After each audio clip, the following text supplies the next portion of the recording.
Magus here with LVX777. Hope you've been doing well. Today we are about to embark upon the book study of Dion Fortune's Book of the Dead. So I hope you've got your information ready. Let's begin.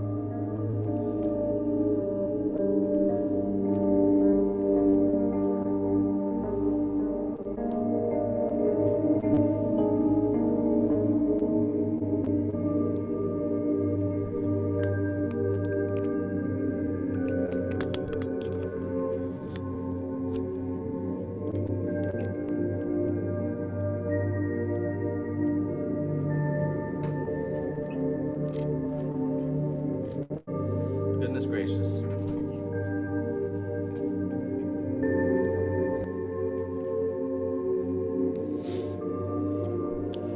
Truly, truly, it has been quite an eventful 30 days. How's the music balance? Can you hear my voice clear, or is the music too loud?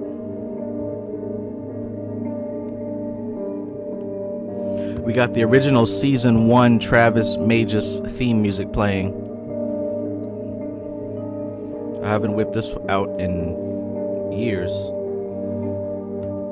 But let me know about the balance.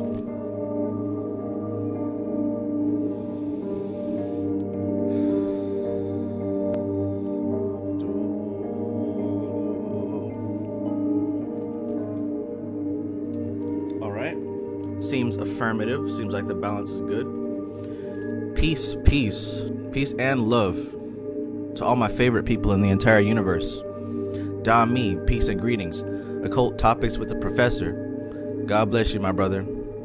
I seen the circumstance, and for what it's worth, I'm sending you positive vibes, and hopefully something a little bit more concrete. Sunshine Chick, peace, peace. Good to see you. Yay, my dreams came true. Wayne M, peace, brother. The Mental Goddess, peace. Richard Tracy, peace, peace, brother. Society Ejects, peace and greetings, my friend.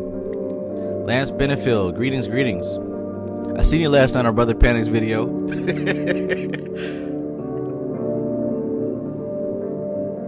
Breezy, peace. Lance Benefield, Anna Molly, peace. Always good to see you. Tian Pomeroy, greetings, greetings. Mariah Magdalene, peace, peace.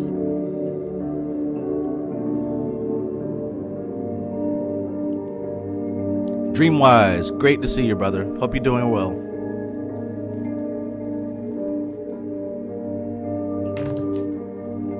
All right, so let's get started here.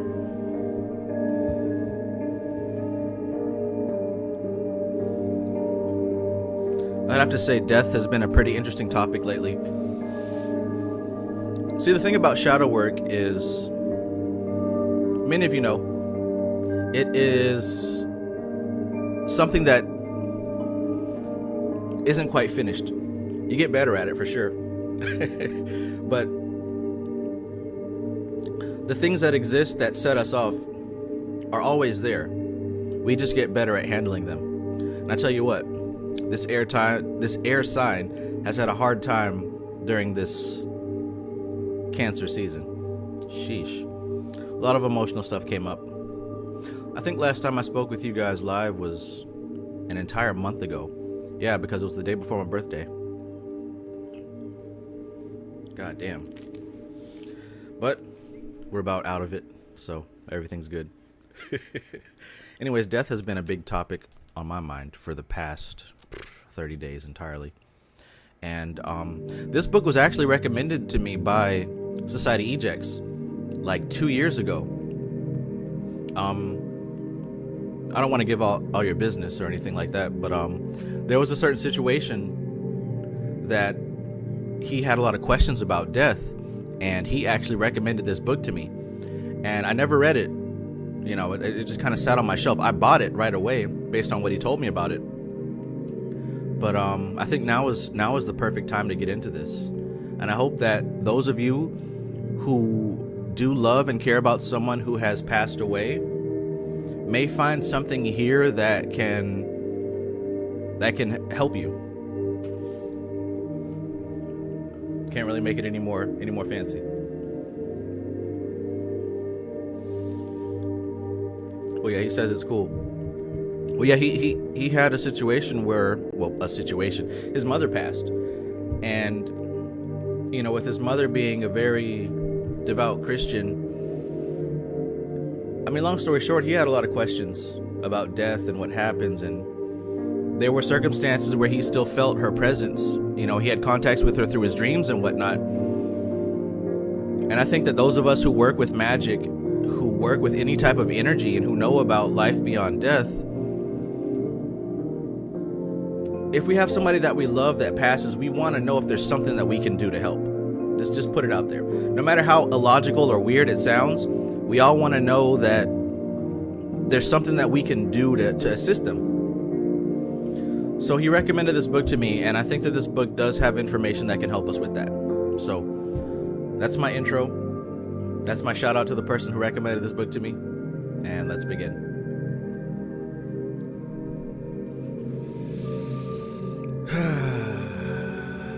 Dion Fortune's Book of the Dead. Ashe to the Order of the Phoenix. Ashe to the Order of the Unicorn. Okay, so tonight we're going to go through the first 4 chapters. If I don't talk too much, we might even be able to make it through the first 8. But I'm going to be realistic and say the first 4 chapters. Alright, let's go through the introduction.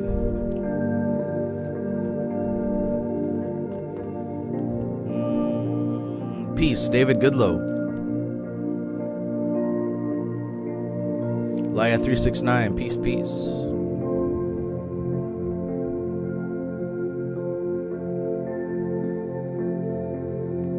Richard Tracy says, great to know my father passed away this past November.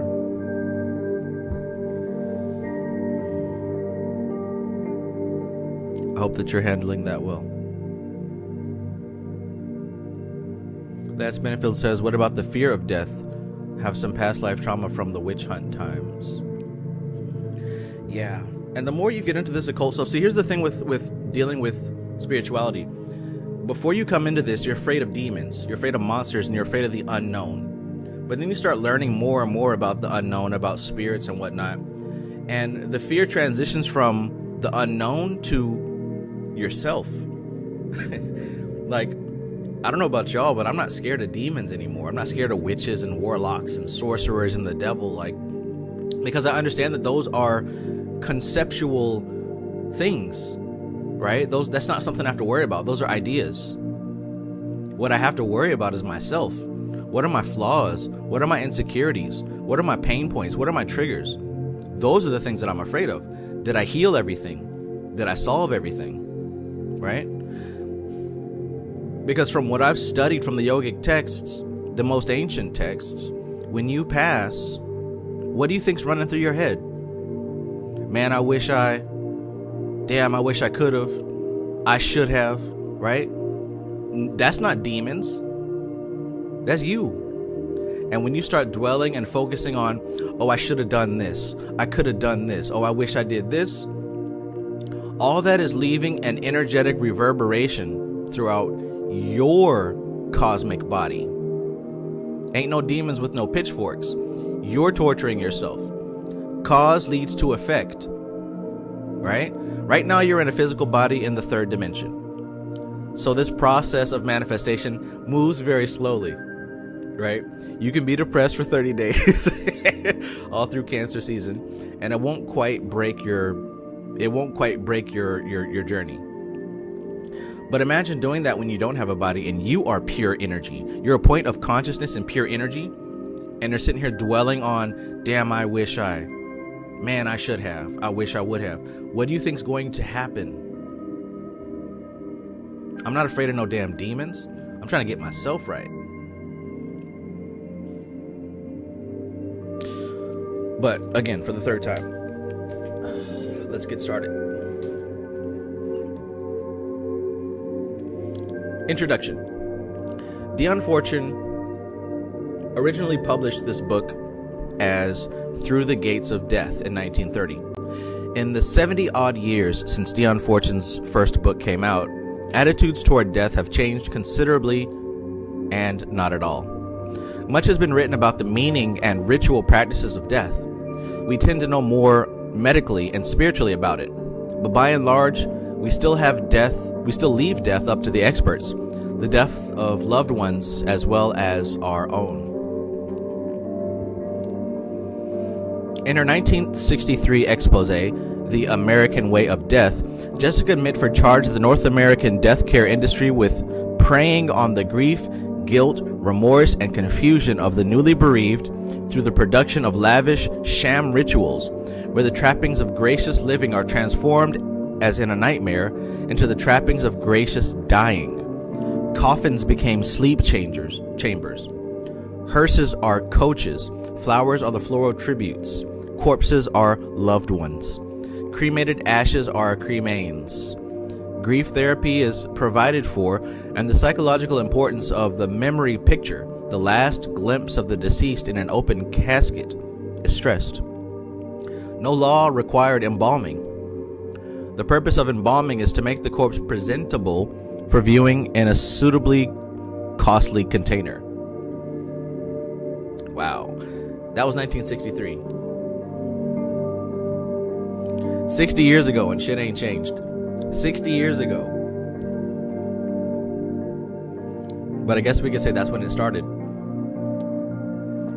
Mitford found the American funeral to be in the service of nothing so much as the death care industry's limitless drive for profit. That drive has gone largely unimpeded because of our tendency to approach the reality of death by mostly wishing it would go away. By remaining ignorant of what to do and how to behave, of what's expected, what's appropriate, what's even legal and or necessary when someone we love dies, we leave ourselves wide open to the sweet-talking fraud and final bill of the so-called expert. One thing that will never change, my friends, is the fact that we are extremely easily manipulated when we are very emotional. And ain't no emotional time like the death of somebody we love. And at least my opinion, it's kind of sick that somebody would angle themselves to prey on a person who is completely unstable due to emotional upsetness. But that's the American way. My solution to that is to understand your emotions and try your best to not let them get the most of you.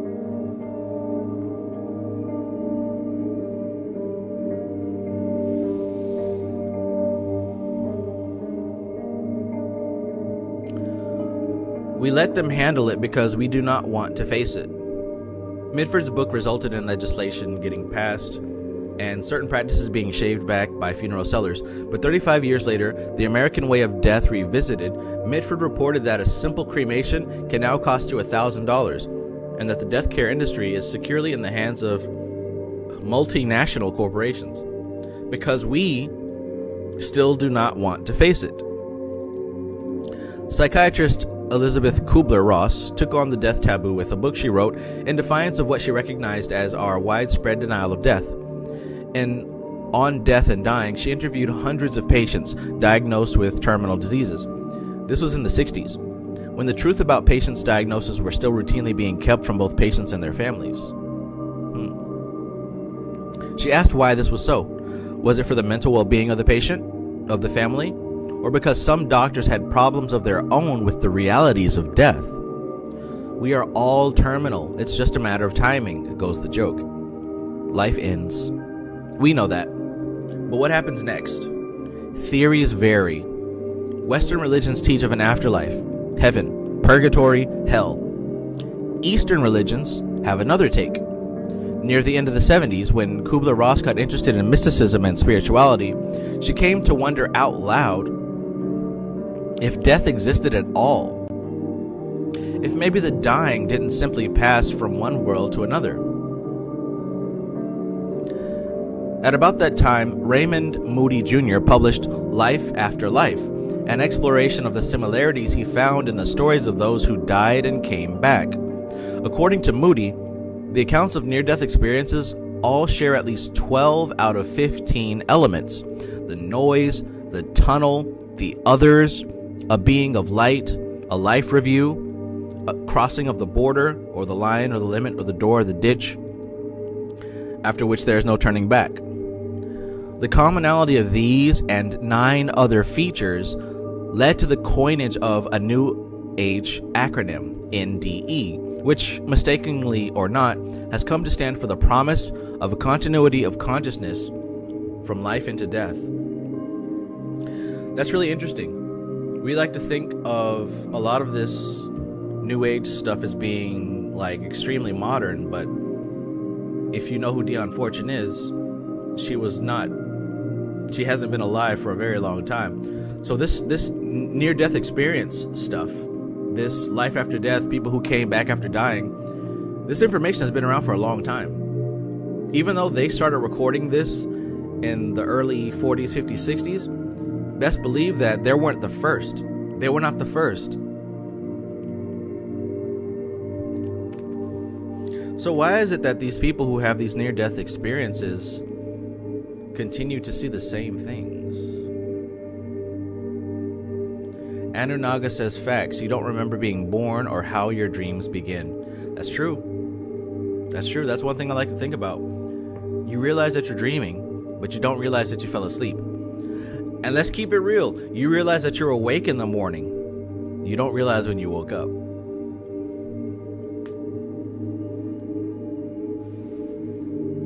Lance Bennefield says, I thought about death today at work, and my higher self said, why fear? You're here now. You had to die to get here right now. True. When you're dead, that's no time to worry about life, and when you're alive, that's no time to worry about death. Unless, of course, you are an occult student.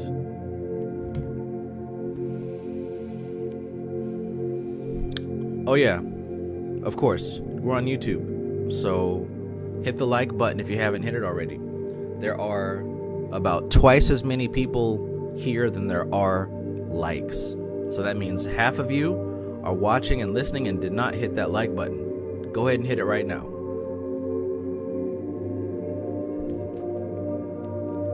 So we've come some distance in our understanding of life and death, but still most of us will end up dying isolated in hospital beds, too doped up on medication to notice when our consciousness shifts from this world into the next. If that's what happens, we'll never know. Damn. That was the most insensitive paragraph I ever read in my life. Let me read that again. Alchemical Talks, peace. Santriaz Taylor, peace. P3 Vader 859, peace.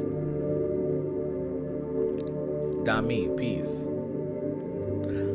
She says, and by the way, this is just the intro. So we've come some distance into our understanding of life and death, but still most of us will end up dying isolated in hospital beds, too doped up on medication to notice when our consciousness shifts from this world into the next. If that's what happens, we'll never know. Man, God bless America.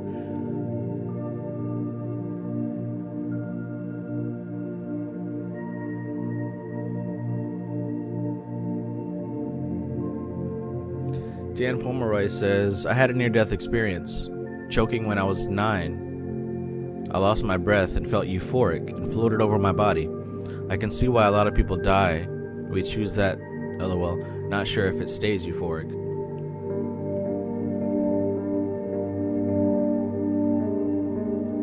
Maybe that would explain why a lot of women are into being choked.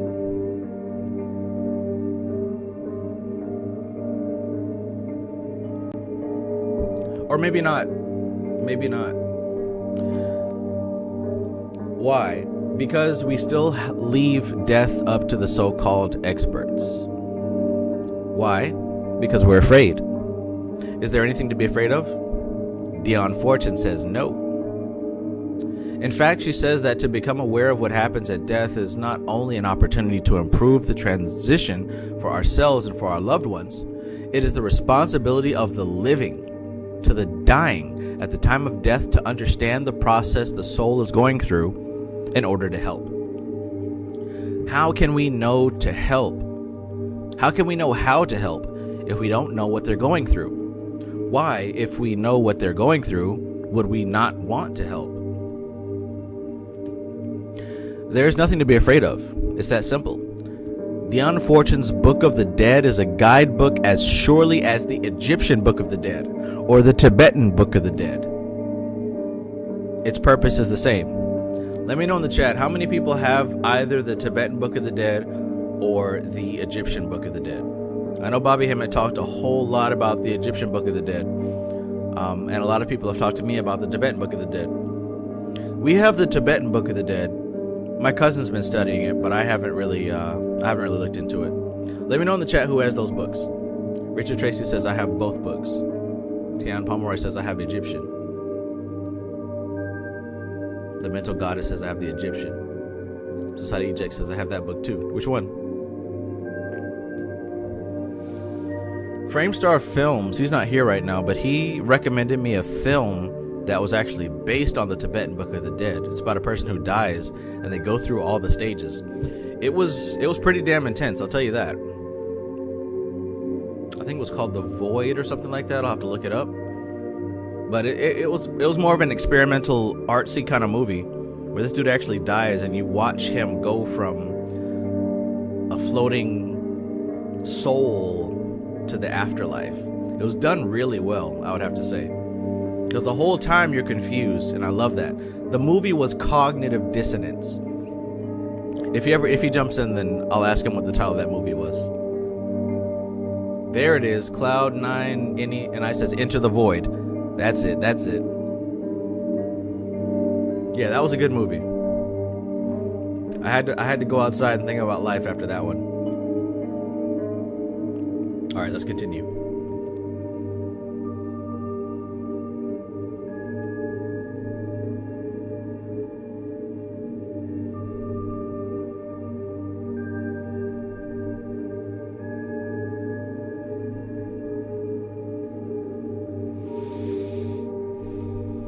I don't think I'd watch it again. Not because it was a bad movie, but because I don't want to feel that. Let me feel that when I actually die. I don't want to feel that when somebody else's dies. All your secrets exposed. All your fantasies exposed. I got enough.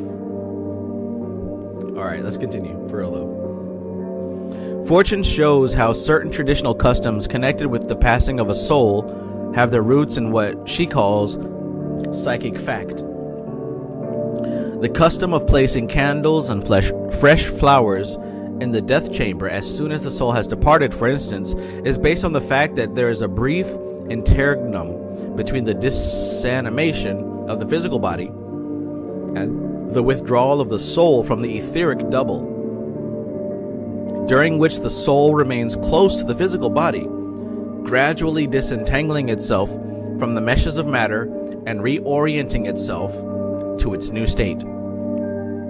Thus, cut off from its supply of prana, or etheric vitality, the etheric body will draw this vitality from whatever source is available, including grievers. So what did they just say right there? What did they just say right there?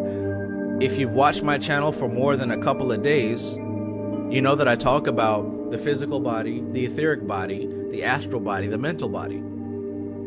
And you know that each one of these bodies have their own existence on their respective plane. And as long as your physical body is operating in the physical realm, they're all tethered together. But once that physical body begins to dissolve, the next body begins to dissolve, the etheric body, then the astral body, the mental body. So when a person dies, being alive for 40, 50, 60, 70, 80 years, you're used to sustaining yourself via prana. So as soon as your body dies, you don't just suddenly learn a new way to live. No. So you start looking for prana elsewhere.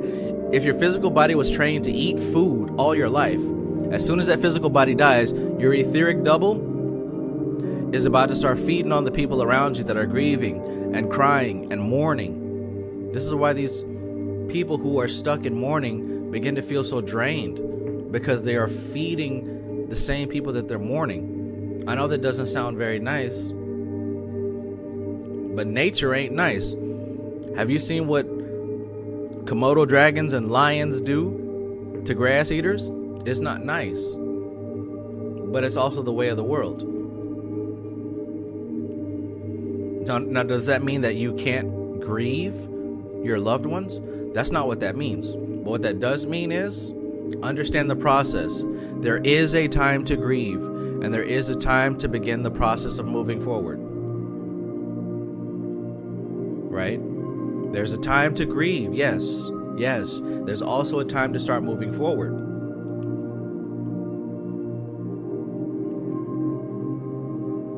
Imagine holding on to something that's not meant to be held on to. You're only hurting yourself.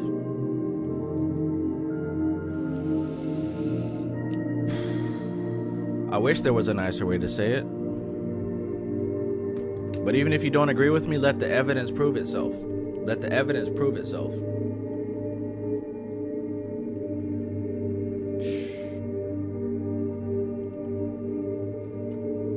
Useless familiar. Thank you. Useless familiar says, hope everyone is doing well out there. Thanks for the occult content, Trav.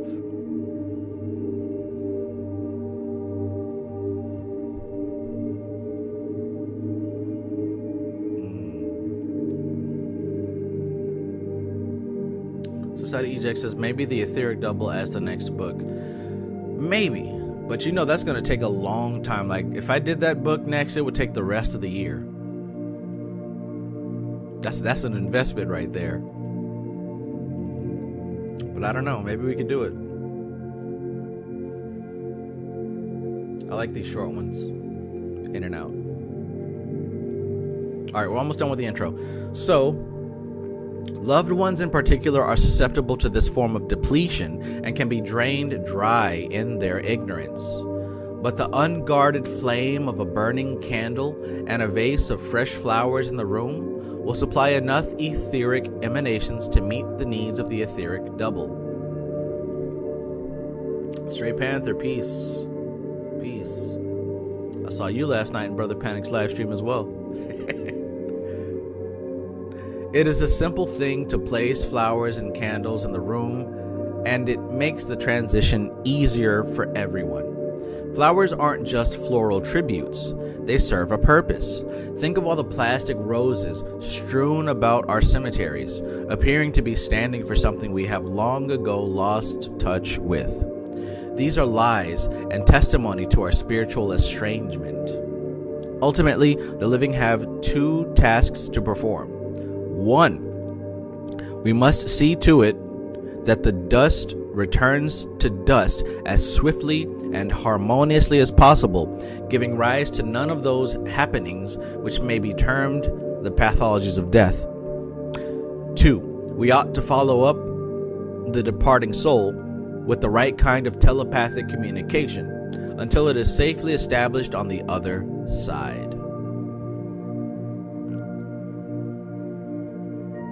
This second point reveals the purpose of prayer. Prayer is not an idle exercise or something done by rote because it's called for on the program at the funeral service. It too serves a purpose in helping souls make the transition. Dion Fortune was one of the 20th century's most significant figures of esoteric thought.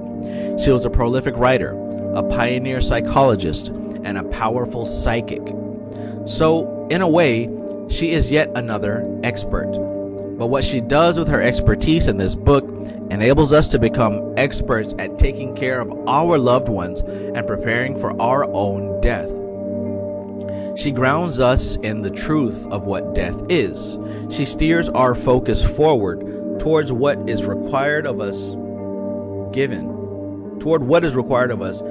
what is actually taking place. We needn't seek to escape in self-serving sorrow and despair. We can claim our knowledge of what death is and what death asks of us. We needn't let the experts handle this. We are the experts. Did y'all hear that? We are the experts. We can remember or relearn what we once knew and then forgot. Dion Fortune tells us how in her elegant, upright, slightly dated prose. Slightly dated. We can remember to think of our lives and our death as rising and falling like a boat on the crest of a wave, now descending into matter through the gates at birth, now reascending into the invisible world through the gates of death. As one shore fades, the further one begins to rise above the skyline. Thoughts of love, not grief, follow that soul upon its journey, as seagulls follow a ship, sending forth our thoughts like birds into the unseen. Waters parting at the prow of a boat, a purling brook.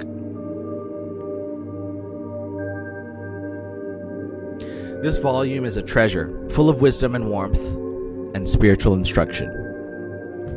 Aww. Gary Leon Hill, author of People Who Don't Know They're Dead.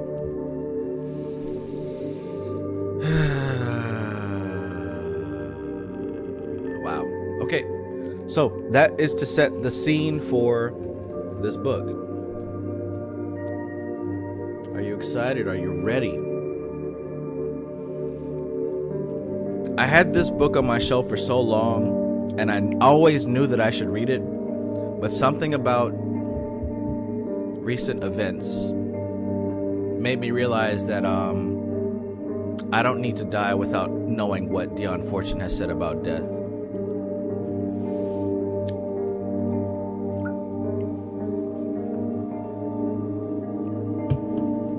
Alright, so let's get into it. Alright. 45-second break. Let me know what you guys gathered from that intro so far. Text it in the chat. What did you get out of that intro?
Off-topic question for some of you guys.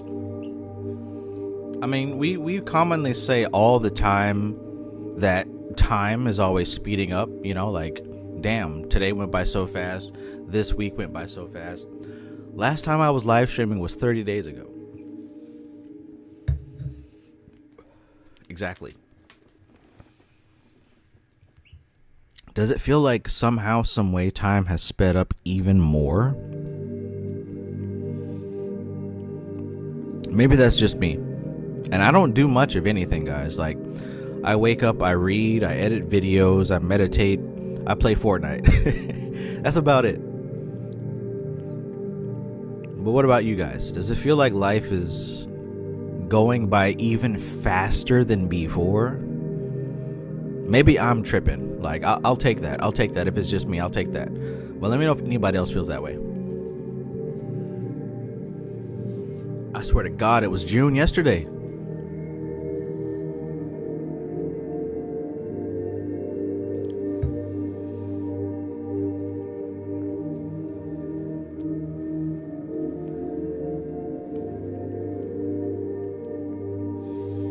Okay, I got a lot of people agreeing with me. So what do y'all think that means? Like, what do you think what's up with that? Because like I said, this isn't the first time that I've said this. This ain't the first time that you've said this.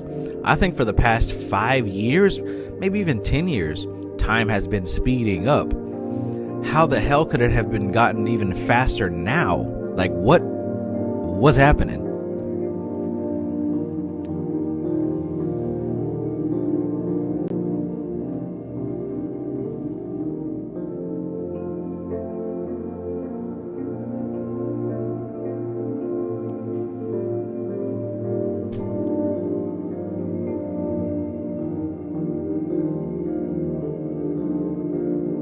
Hey, that's a good point. Sunshine Chick says Dion is a master. If they liken her book to Egyptian Book of the Dead and the Tibetan Book of the Dead, that's a good point. That's a good point.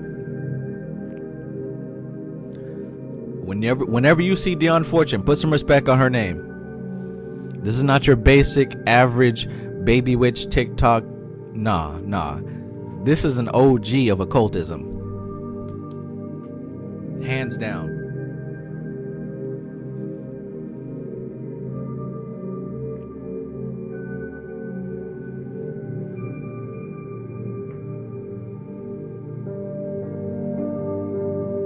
Occult Topics with the Professor says, Dion Fortune has a very Masonic understanding of death so far. Masons are encouraged to prepare for the moment, and it is mandatory that you learn the Masonic burial, and that alone transforms the mind.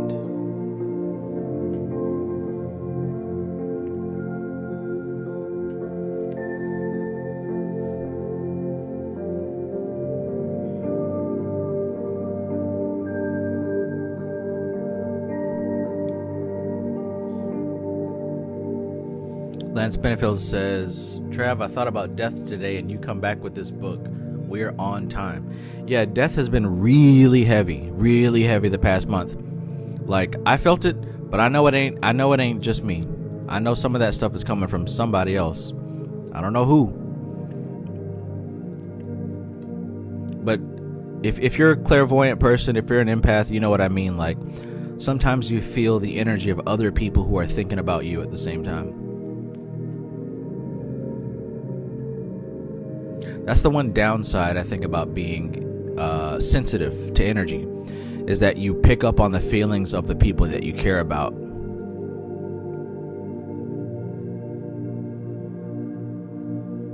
All right, we're about to get into chapter 1 here. I'm just catching up on all the comments.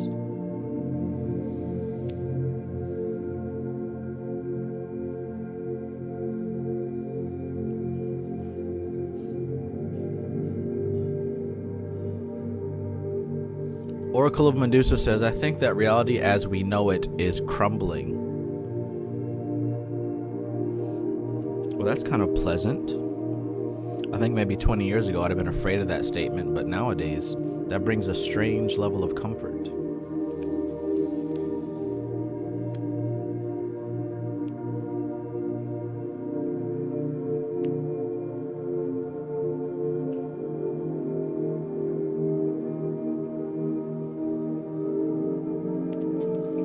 Josue Munoz says, I've heard that the older you get, the faster time goes by. Maybe that's the case. Maybe. Because I remember as a kid, a day was a long ass time.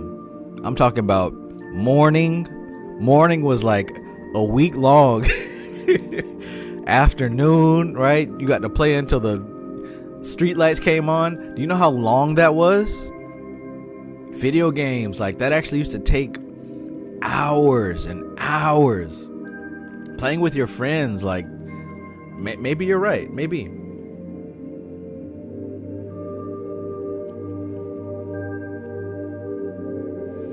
Lance Benefield says it has to be a mind state. Absolutely. Okay, so now that makes more sense. One of the things I've been thinking of is, have I put myself into a trance to where time is perceived as going by extremely fast? Because as a child, you're in a trance. You can't help but be in a trance. And we're always in a trance. Everybody. We learned that from the Gold Book, right? How many people here read the Gold Book? Or at least have it on your shelf? Oracle of Medusa says death smells a lot like sulfur, which is the alchemy symbol of Venus. Interesting.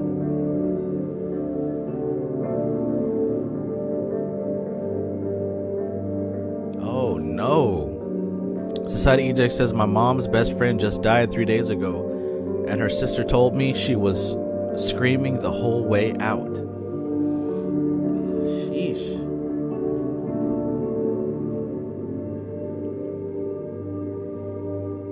Serious Suit 888, peace. Okay, let's get started here.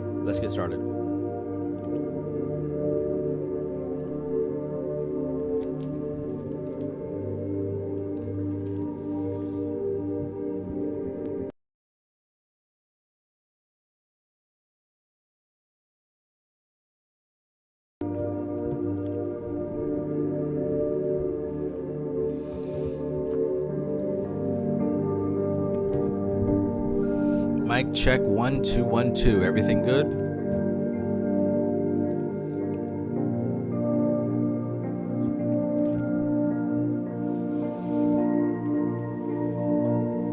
All right. Chapter 1. The Great Anesthetist. Death is a universal experience. No one can hope to escape. Let me highlight that for anybody who may be delusional. By the way, this is my first time reading this book. I'm reading it with you all for the first time. So, death is a universal experience. No one can hope to escape. Now let's keep it real. That's scary. That's a scary thought. But what if it wasn't scary? What if that was something that brought pleasure?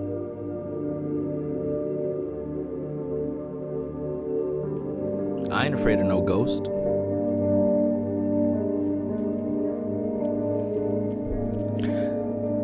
It is only a matter of time till it comes to each one of us and each one of those we love. Yet death is called the King of Terrors and is the supreme threat of the law and the wrongdoer. What is it that makes the natural process so terrible? Is it the pain of dying? No, for painkillers can deaden that. Most deathbeds are peaceful when the time comes, and few souls go out struggling.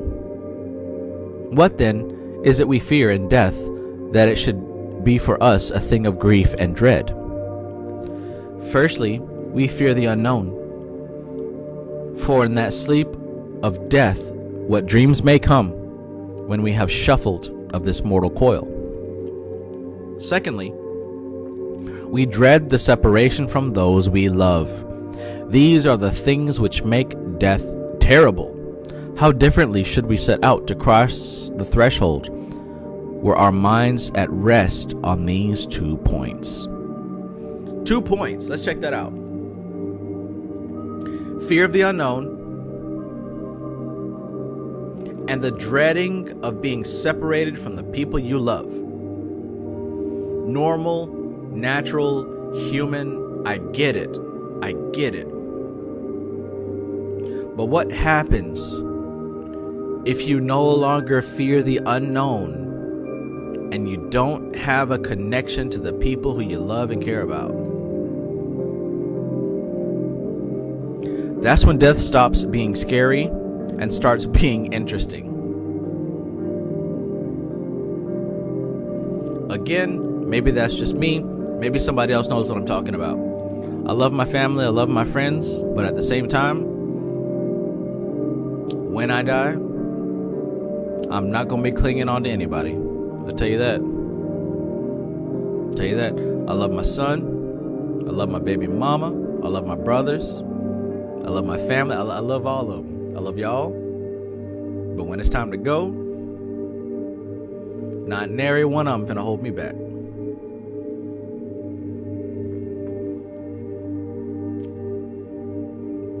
Because why? Do you know what's at stake?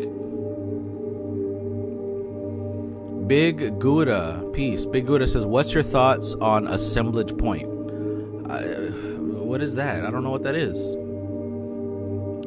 I know that has nothing to do with this book. So, I mean, I don't know. I have no thoughts on it because I don't know what you're talking about.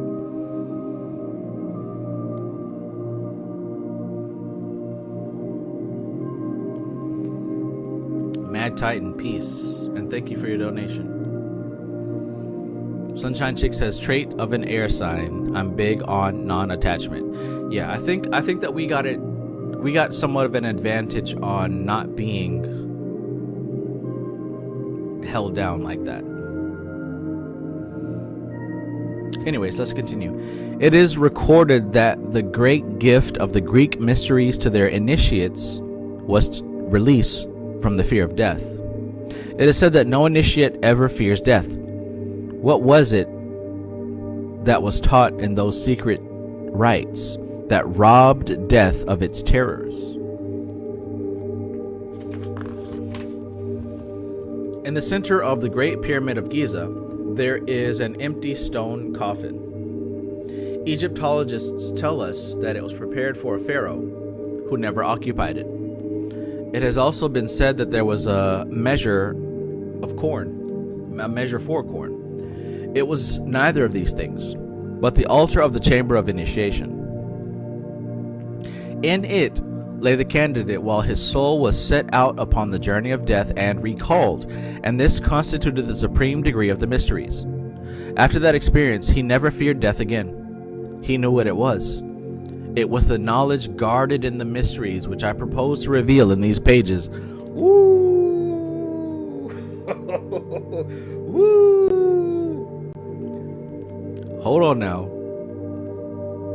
Now, I remember in the mystical Kabbalah, Miss Fortune, you said you weren't about to drop any secrets because you were bound by oath. So what are you about to tell us in this book? What are you about to tell us in this book? Alora, peace. Always good to see you.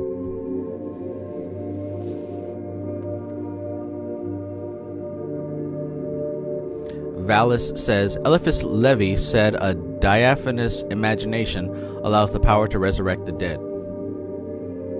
I'm not going to pretend that I know what that means.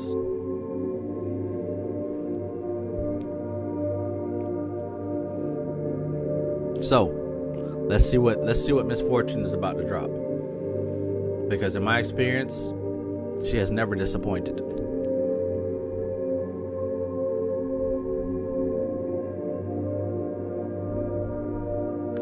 Death for the man who has this knowledge is like the embarkation of the rich man upon a liner.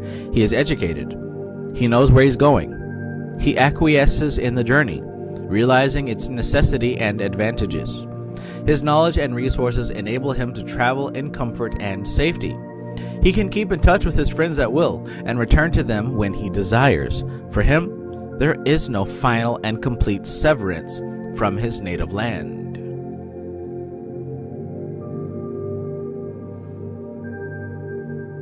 Discover the hero within. Peace. They say love, peace, and wisdom to everyone. And oh wow, how am I late to the party? You're actually not late. We literally just started chapter 1.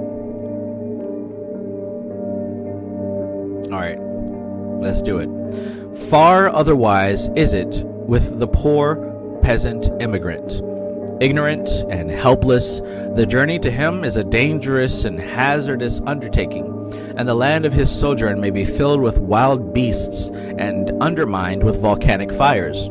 his ignorant imagination pictures all the terrors that he can conceive, and applies them to the unknown. Sounds familiar, don't it? Look, man, how many people actually got this book and are reading along? Because I told y'all like a week plus in advance. How many people have this book and are reading along? Because I know y'all can barely see this. I rewatched some of my old book reads, and unfortunately, this doesn't come through very clearly. Get this book for your own edification. Grab your highlighter and start marking down some of these passages. I know you're used to social media content being stuff that fills up the airspace, but yo, this is important. This is important. I know everybody else is talking about Jamie Foxx got cloned and submarines and aliens and BBLs and all that other shit. But yo, get this book. Get these books. Read them yourself. Highlight for yourself. Look back upon them when something else strikes your mind. I'm trying to tell you, it's a small percentage of people here that are really on the path. I ain't gonna say no more. Birdman style.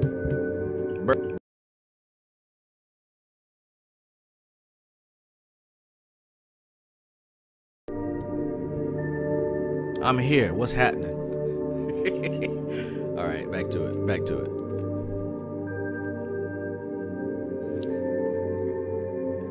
Y'all might have seen that Birdman Breakfast Club interview one time, but I watch that shit regularly. I watch that shit like once a week. Put some respect on my name.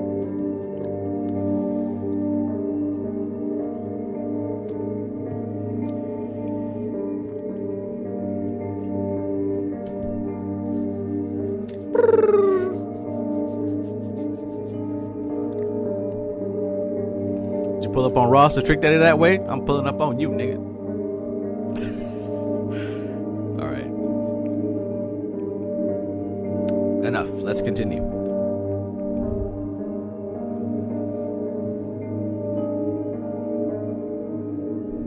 I'm just saying, the books that I choose to read or recommend is not like fluffy coffee table toilet reading. The books that I recommend are books that will change your perspective. And that's what you want, right? You don't want a rigid, dry, crusty ass perspective that's outdated. When I say maintain your frame, it's almost like, you know, two things I love.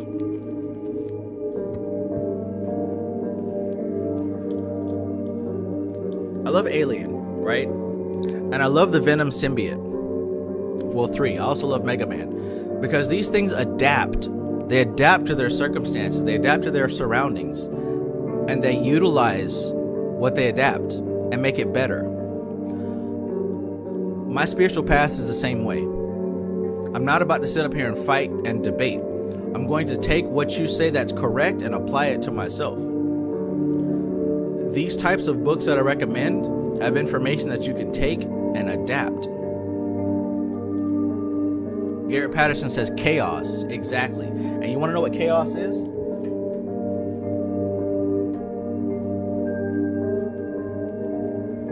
Chaos is that thing that cannot be named.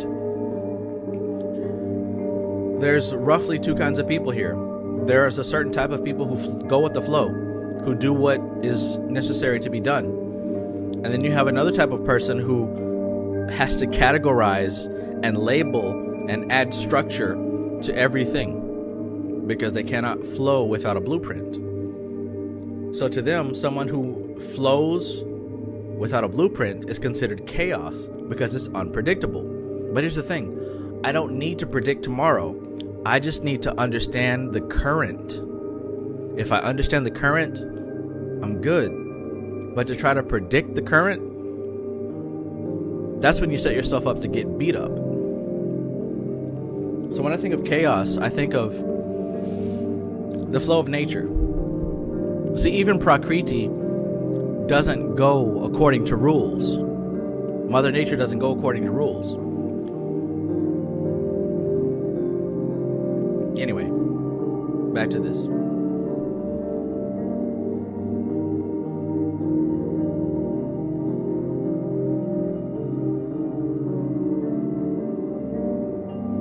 Gabrielle says, good evening, family. Are you going to the next student conference? I was at last year's Atlanta event on 6/6/22. Maybe. Hopefully. Hope so. I haven't heard anything about it.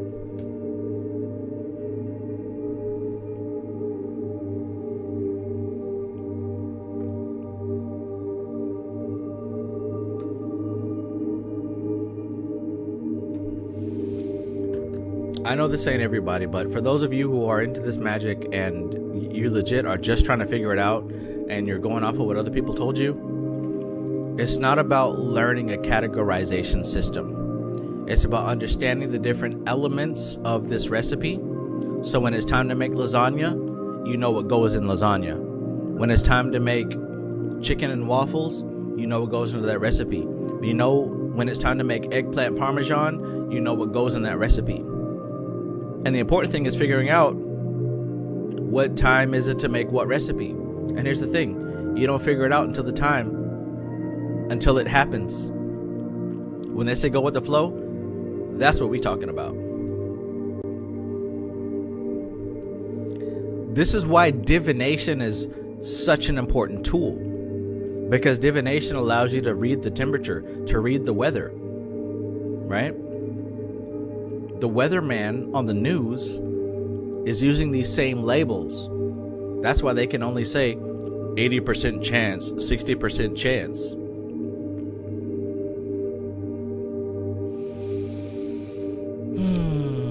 Is we done or y'all finished? All right, let's keep going.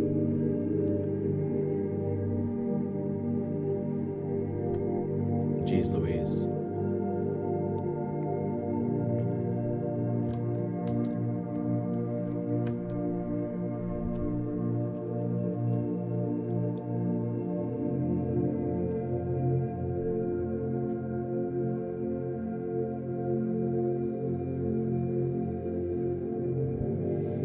The collective conscious greetings. The collective consciousness says, could be me. I've been binging your videos, learning that it's all me again. Thank you. I really felt like I was going to die for the last week. Listen, it happens. It really does. Maintain your frame. That's why I say that. Maintain your frame. Because reality will give you whatever's on the menu. It's your choice to do with as thou wilt.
So,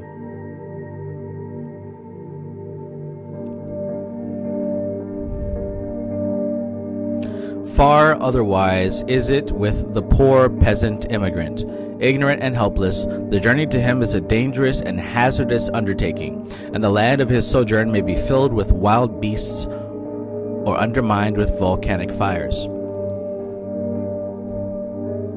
His ignorant imagination pictures all the terrors he can conceive and applies them to the unknown. The ancient Egyptians placed in every coffin a so-called Book of the Dead, the ritual of Osiris in the underworld, which instructed the soul concerning its journey through the kingdoms of the shades. It might more truly be called the Book of the Ever-Living, for the soul was conceived of as going through certain stages in that cycle of life which has taken place in the unseen.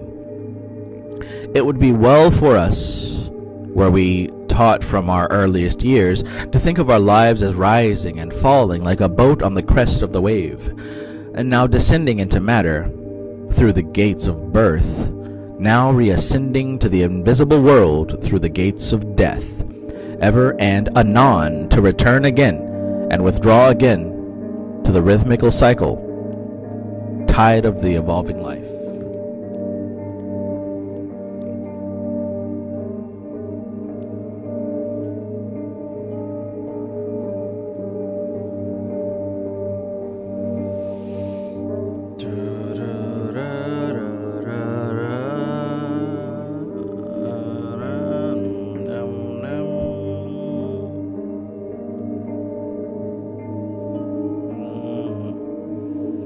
Uninstructed by the mysteries, our lives are bounded by the horror of birth and the terror of death. How great is the gift of the guarded wisdom which reveals the road of evolving life stretching before our feet and robs the unseen of its shadows.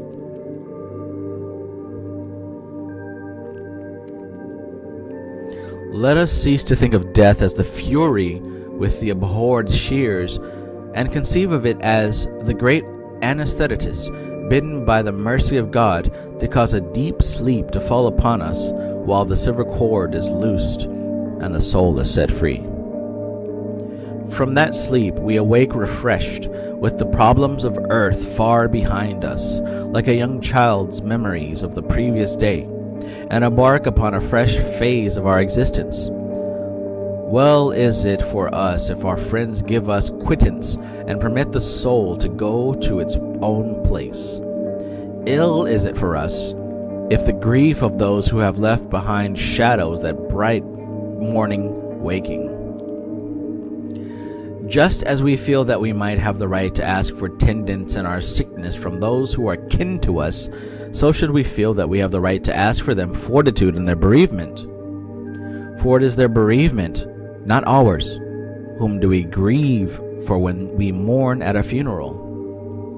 For it is their bereavement, not ours, whom do we grieve for when we mourn at a funeral.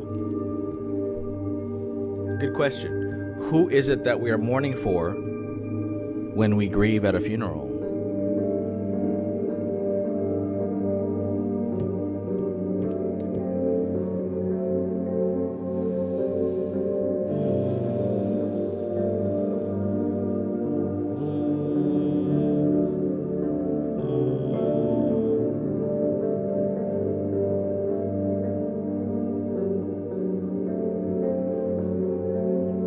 Garrett Patterson says, awake from a dream, it was all an illusion. Sometimes when I get killed on Fortnite, I quote Biggie Smalls. And what's that quote?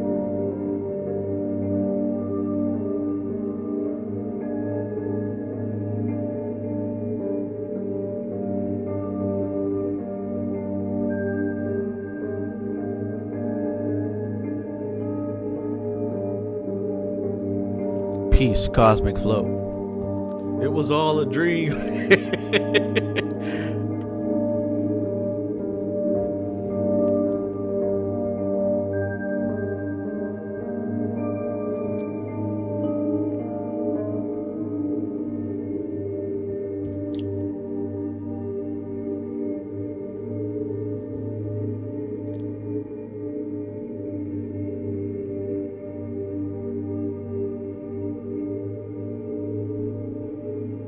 Whom do we grieve for when we mourn at a funeral?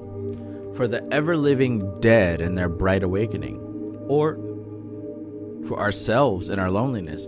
Who is it that we grieve for? Are we grieving for the dead? Are we grieving for ourselves? Yo, that's a heavy question, and that's worthy of stopping right there to think about. If you've ever been at a funeral, if you ever lost somebody, Not even in death, like if you lost a friend or a partner. Who are you grieving for? Are you grieving for them? Or are you grieving for the fact that you no longer have connection to that person? And there's no need to feel guilty or feel bad, because here it is. Here it is. Everybody in our lives is a representation of an archetype that we need in order to feel whole. Every single person in your life is a representative of an archetype that you need in order to feel whole. Otherwise, they wouldn't be there.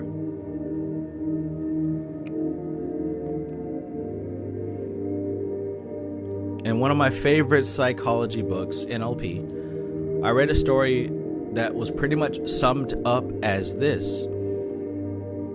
It's equally devastating to a family who has a grade A student promising, and she's going to be the top of the world, and all of a sudden she becomes a crackhead and everything's thrown out the window. That is equally devastating as having a family with a crackhead who suddenly cleans himself up and becomes a top-notch, grade A successful person. It's equally devastating. Why? Because in the first child, we placed the archetype of Heru, Christ, the Savior. This child is going to answer everything that we weren't able to do. We put all our faith on them. And if they fail, the whole family is broken up. Likewise with the fucked up black sheep. We always knew he was going to be nothing. This is the scapegoat, the black sheep. But when that black sheep starts cleaning up their act and becoming something that the family never believed that they would, it is equally devastating. It's not personal. We're dealing with archetypes.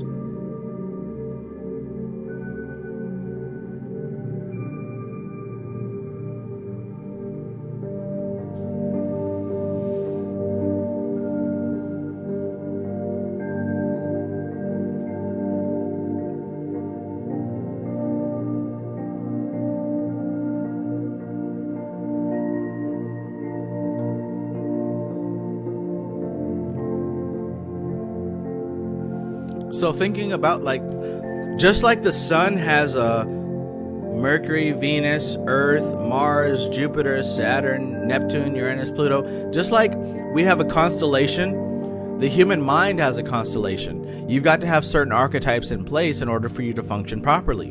And if one of those archetypes are removed or altered in any way, it will inevitably bring some kind of upset. So in my language, when I speak, I'm not talking about right or wrong. I don't give a damn about right or wrong, because my right and my wrong is mine. Your right and your wrong is yours. It's relative. But in speaking of absolutes, we all have different archetypes that we rely on. And when they change, it naturally brings an upset. So when somebody dies, so when somebody passes, that was a representation of an archetype that we needed, we don't know how to deal with that because we've never had to deal with that before.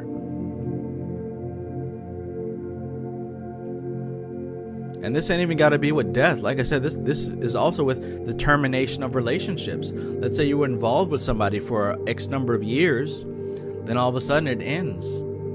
Now you're left high and dry, not knowing what the fuck to do, because you depended on this person to be a certain archetype for your mental and emotional well-being. That is still a death. But let's continue.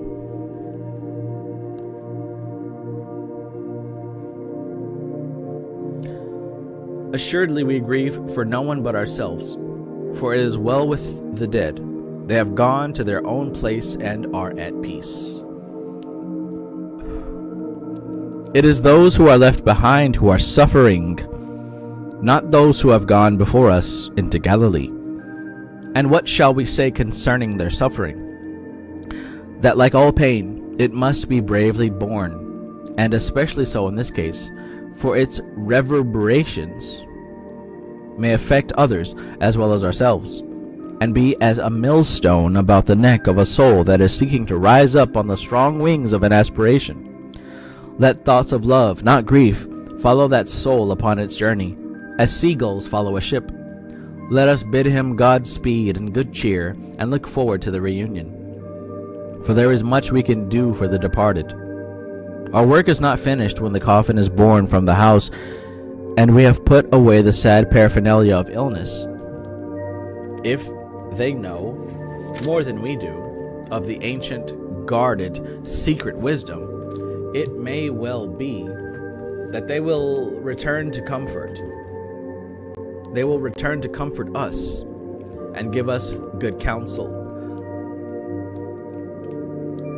But if we know more than they do, if the soul has gone out in bewilderment and fear, or if it be that of a young child, then it is our bounden duty to follow it out into the unseen as far as lies our power, until we feed the coming of the angels, of which more shall be said later, and know that our loved one has passed into their care, and all is well.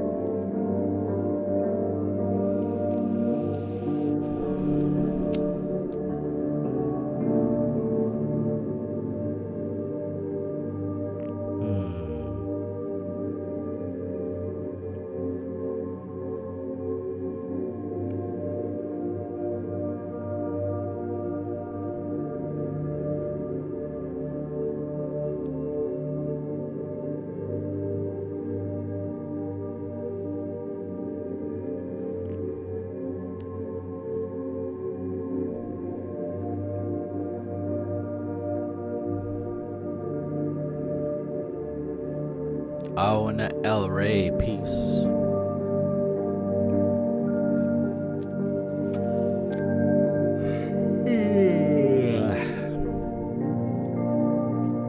And there may come to us, if we ask, that angel which grieveth the beloved sleep, the deep sleep which is well known to fall upon the watchers of the dead, and which is like no other sleep. And from that sleep we too should awaken in the morning calm, for it has been permitted to us to look through the gates ajar, and see that beyond the threshold there is neither terror nor oblivion, but another world, another phase of life.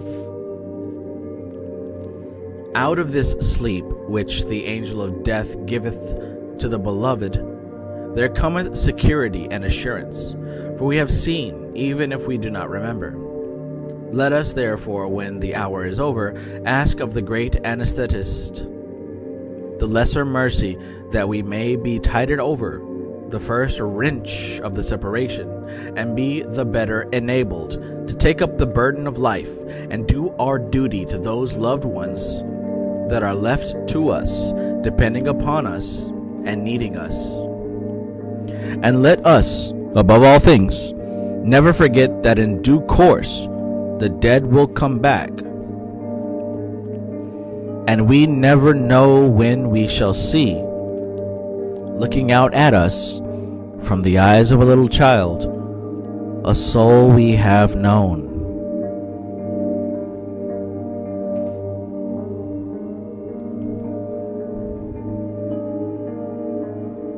Yeah, I'm gonna highlight that. If you got this book, you might want to highlight that.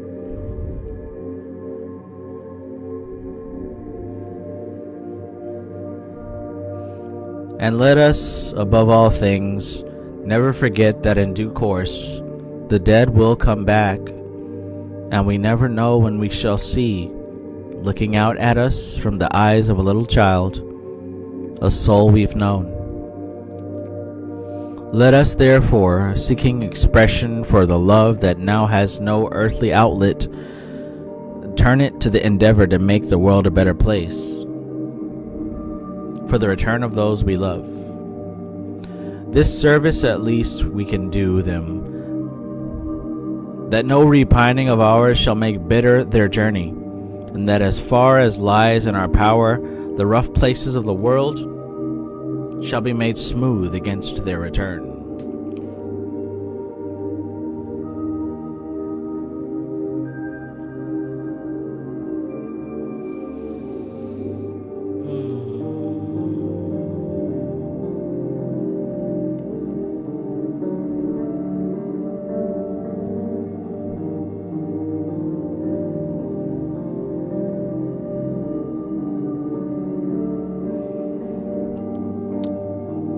We could do some deep NLP here, but I'm not going to do that. But all I will say is, consider someone who may have passed that you felt very deeply about.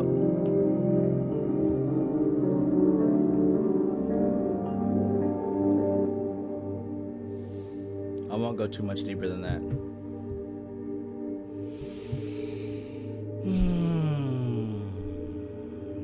Lord have mercy. And by the way, if you haven't already taken part in the membership that I've constructed, I highly recommend that you come check it out. I'm so confident in this membership that I've offered a 1-week free trial that you can come through and test everything.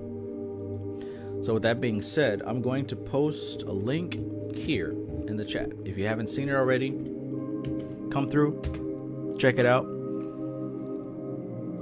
If you like it, stick with it. If you hate it, go ahead and cancel it. It's not hard. I'm not going to force you to stay, but I'm very confident that you will want to stay of your own volition.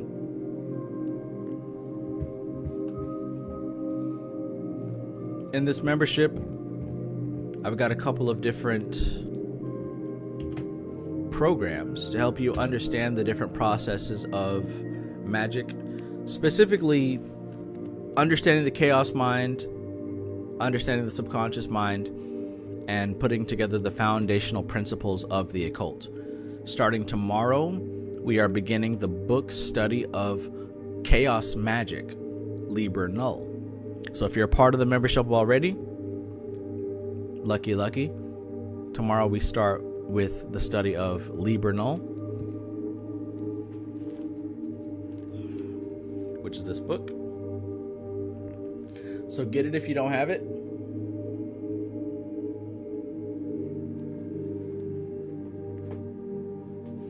But aside from that, we've got the Kabbalion broken down into a 30-day book study, and as well as my first TV show, Master Your Reality.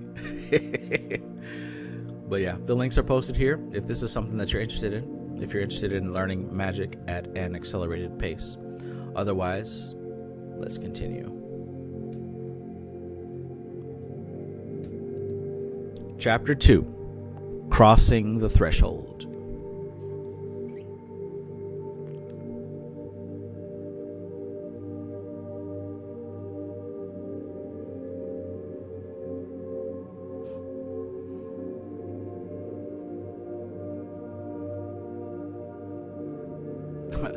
I'm not crying, you're crying.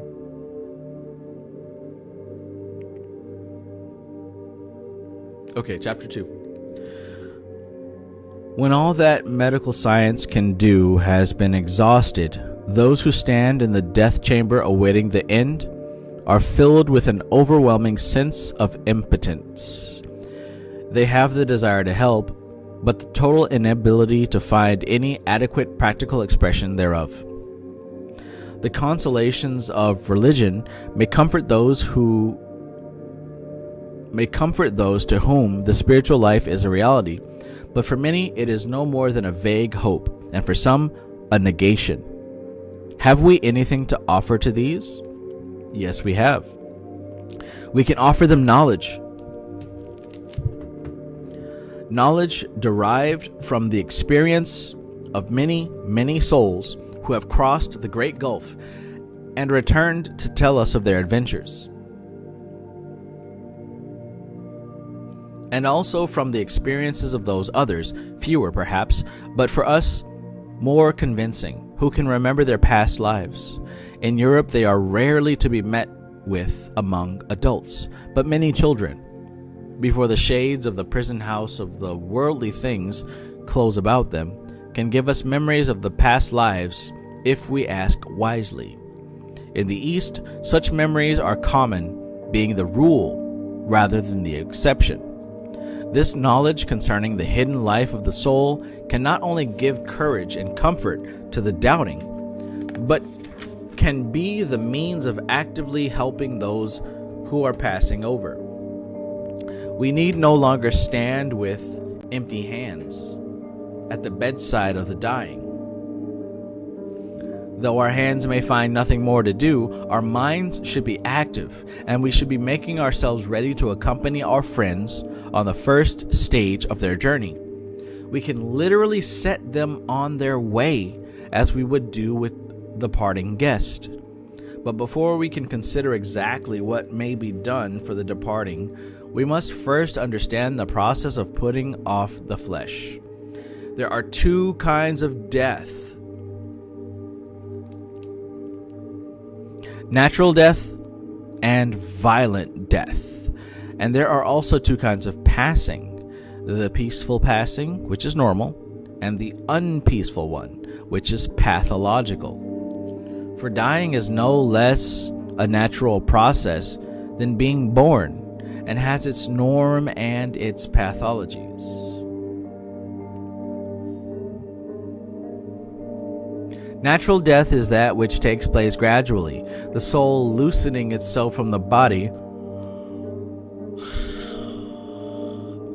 before its departure, just as a child's milk teeth become loose in the socket and fall out painlessly.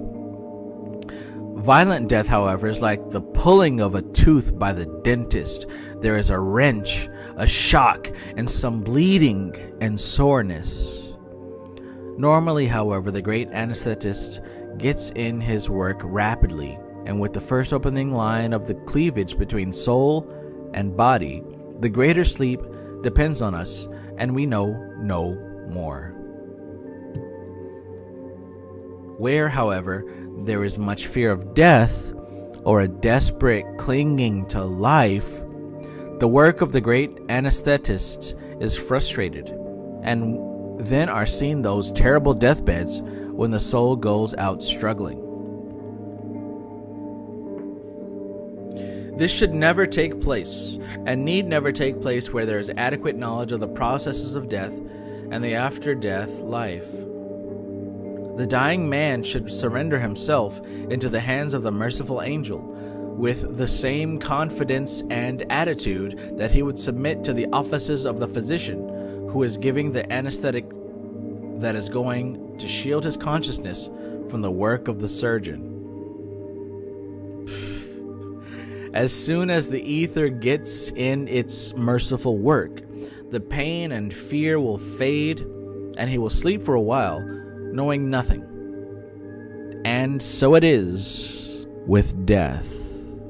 The dark angel closes one by one the avenues of consciousness, and we sleep within ourselves, while the processes of separation of the body and the soul go on.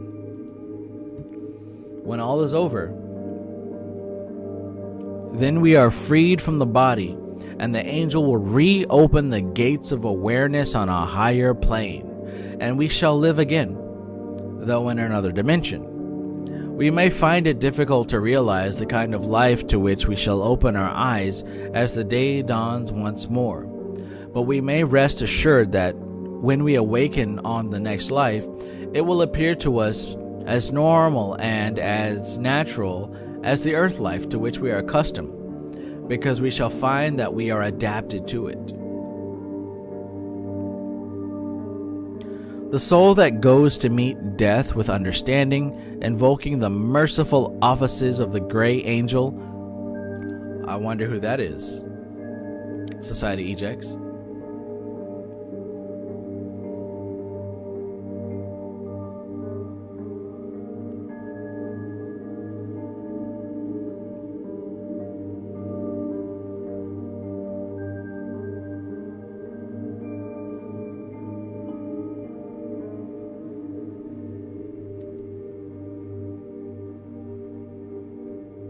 The soul that goes to meet death with understanding, invoking the merciful offices of the gray angel and welcoming his healing ministrations, will draw out from our bourne of time and space as quietly as great ship putting to the sea. The changes come gradually. There is no shock or surprise. And as one shore fades, the further one begins to rise above the skyline. Insensibly, we have drawn away from the body without noticing it. The lower consciousness is now deeply anesthetized. The higher consciousness is opening, and we find ourselves in what has been called by various names, but which we will call the body of light. This is not the same thing as the etheric double, or subtle magnetic aspect of the physical body. It is this which is anesthetized by the gray angel. For it is in this that the physical process of death go on, but we know nothing about them, any more than we know the operation that is performed upon us while we are under chloroform.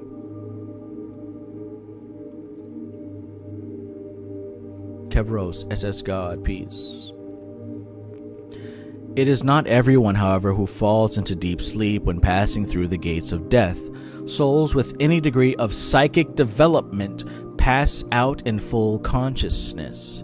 For although the physical body lapses into insensibility, we should not take it for granted that the soul is unconscious. Anyone who has experience of trance knows that this is not necessarily so, and that consciousness can be transferred from the body to the soul and retained unimpaired. It is this which happens in death. The consciousness is transferred from the body to the soul, and the soul departs to its own inner places, taking the consciousness with it.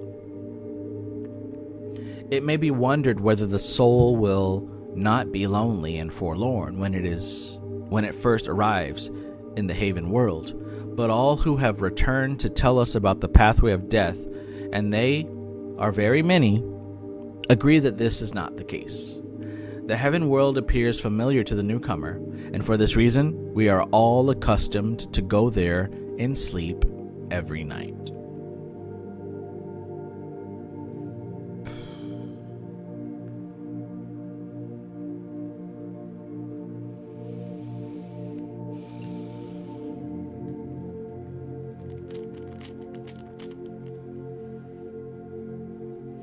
So, speaking of that,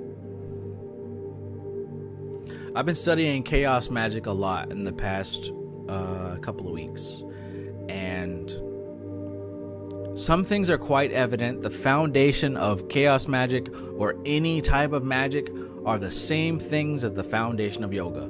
Point blank, period. You've got to have a stillness of body, which leads to a stillness of the breath, which leads to a stillness of the mind. Then and only then are you able to enter into altered states of consciousness. In those altered states of consciousness is where you perform your banishing rituals. This is where you perform your chakra cleanses. This is where you perform your astral projection, your etheric communication, etc., etc. It's all the same. But if you don't know how to sit still, if you don't know how to calm your breath, if you don't know how to still your mind, you're kidding yourself and only yourself. Because at the end of the day, the results show the evidence. You can tell me that you did this, that, and the third ritual, but if you didn't do the prerequisite steps, more than likely it was a daydream. More than likely it was a daydream. There's no way to skip being still. Ain't no way to skip it. You're scattered. You're thinking about Sukihana. I'ma switch, and he gonna switch. Scattered and thinking about all this other nonsense. There's no way to sit there and really reach a deep state of metaphysical consciousness with all that nonsense floating around in your head. I'm just saying.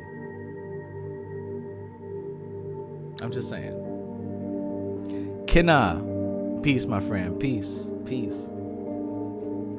You've been popping up in my head all weekend, man. I think there's something that we need to talk about. I don't know what yet, but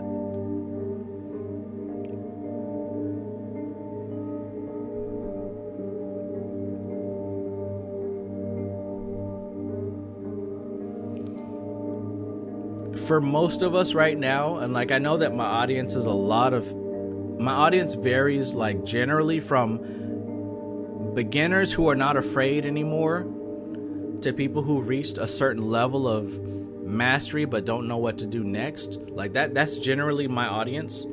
People who are beginners but not scared anymore, and people who reached a level of mastery of self but don't know what to do next. That's generally my audience. So people who are interested in spirituality but are still scared, they're not ready for me. And people who have mastered a sense of self but are locked into some kind of philosophy, not really my audience. So for those of us, I think we're in a very, very sweet spot, right? Because we're not contained by anything, including fear.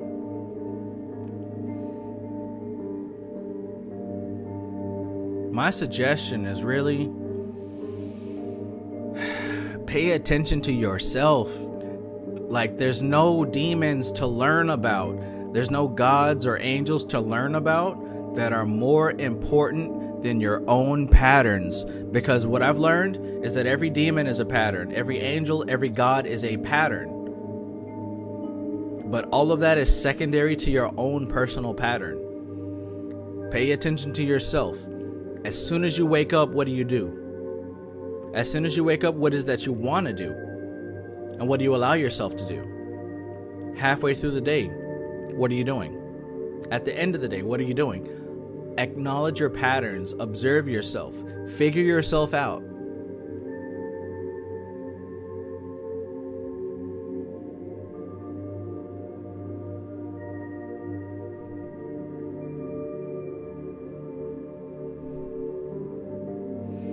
Sheesh.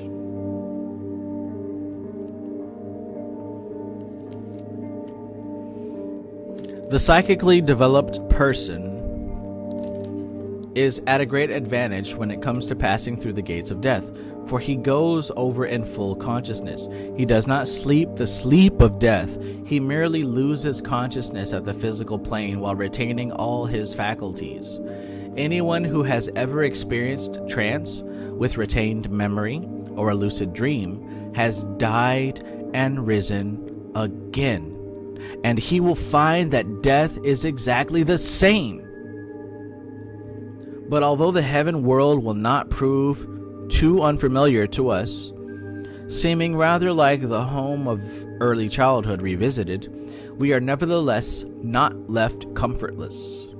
There is organized charity in the next world, just as there is here. And there are disembodied souls who give themselves to the work of receiving and ministering to their newcomers, companioning them until they feel at home. It is well known how often dying people exclaim they see a great light, and in that light are the faces of friends and relatives who have passed out before them.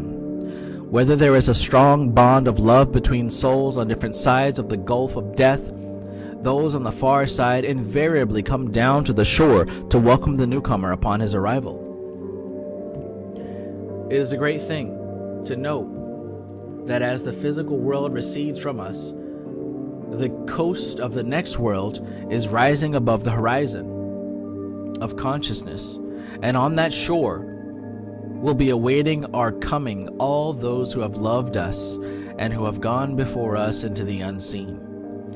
We shall land amid familiar faces as the last words of many a passing soul calling a greeting give evidence. But what of those who have no close ties with any in the next world? Are they left comfortless? No, indeed. They will be met by those who knew unrequited love while on earth, and who have given to the service of all who love, which has not needed by any the one.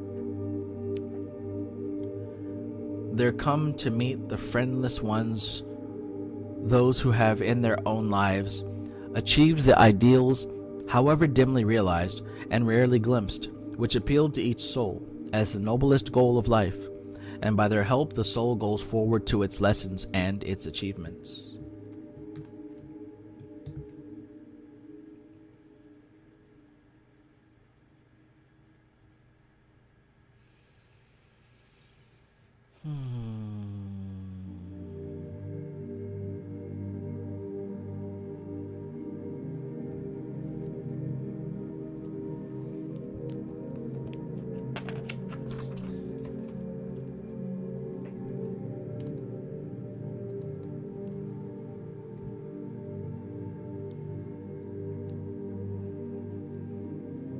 Listen, I'm not trying to be a bummer, and I don't mean this in any kind of bad way, so please don't get offended or upset.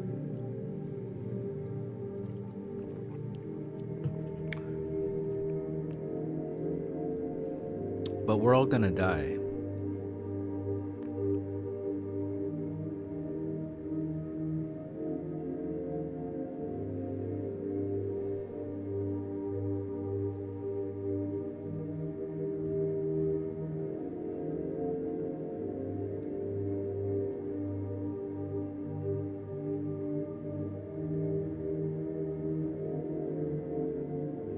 Get out of your logical mind and get into your feels for one moment.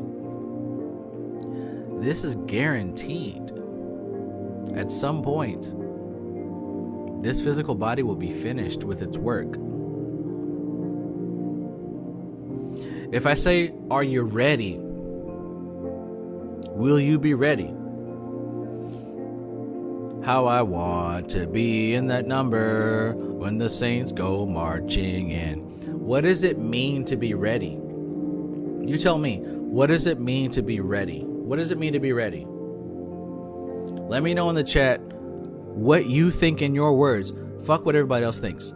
Fuck trying to look cool and trying to be like, try to impress me or anybody else. What does it mean to you to be ready to die? Listen to what I'm saying. Don't worry about trying to sound right. Tell me your opinion, because I need to know that. I need to know what you think it means. Look, we got like, okay, it looks like the likes and the people viewing are equal. That's good. If you didn't like the video, go ahead and like it. But everybody who can hear my voice, I'm going to take a moment to let you type in the chat briefly. What does it mean to be ready to die? You heard what the hell I said. Don't act like you ain't hear me. Don't act like you walking away from the phone washing dishes and you ain't hear what I said. Type in the chat what it means.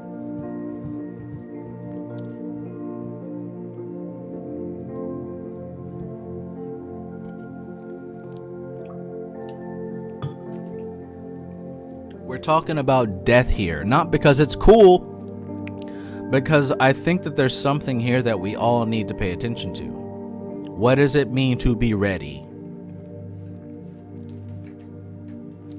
And we've all got attachments, right? Right? We've all got family. We all have a mother and a father. Some of us have children. Some of us have spouses. Some of us have responsibilities and other people who depend on us. What does it mean? What does it mean to be ready to go? Because none of us here are able to set the appointment. It may come tonight. It may come in 30 years.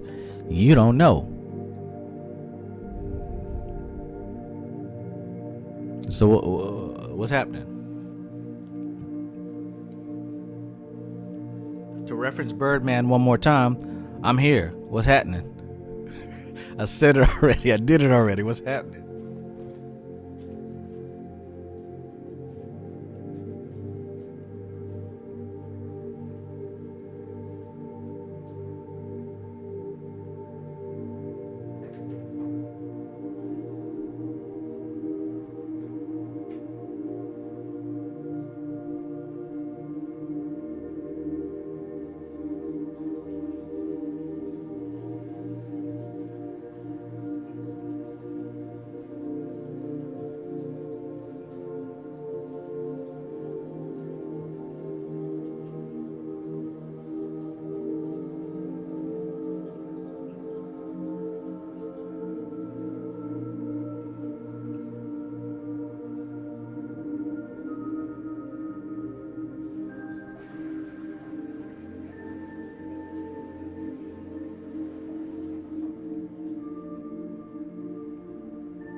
Death said it was a few places I could have pulled up on you, but I ain't thought it would have been gangster.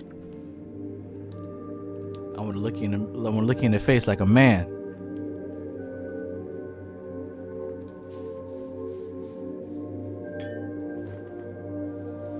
I want to look you in your face like a man.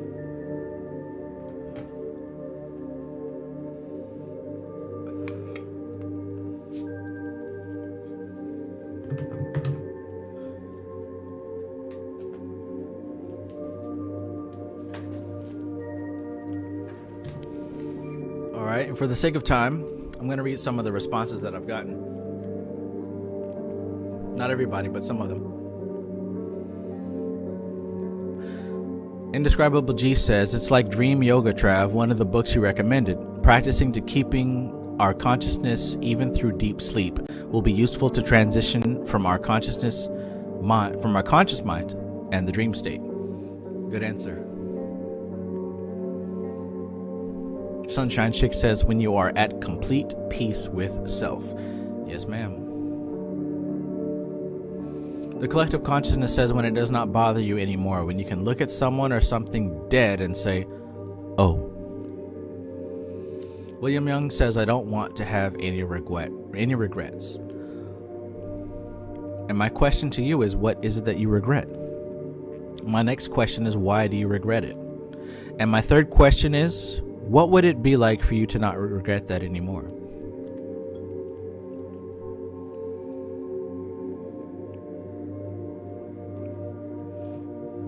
Mike's Art says, when you aren't attached to anything else in this life.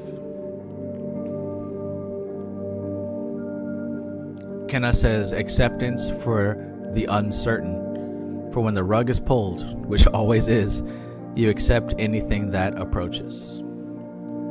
Yes, sir. And thank God for Leo season, because no offense, Cancers, I've had enough.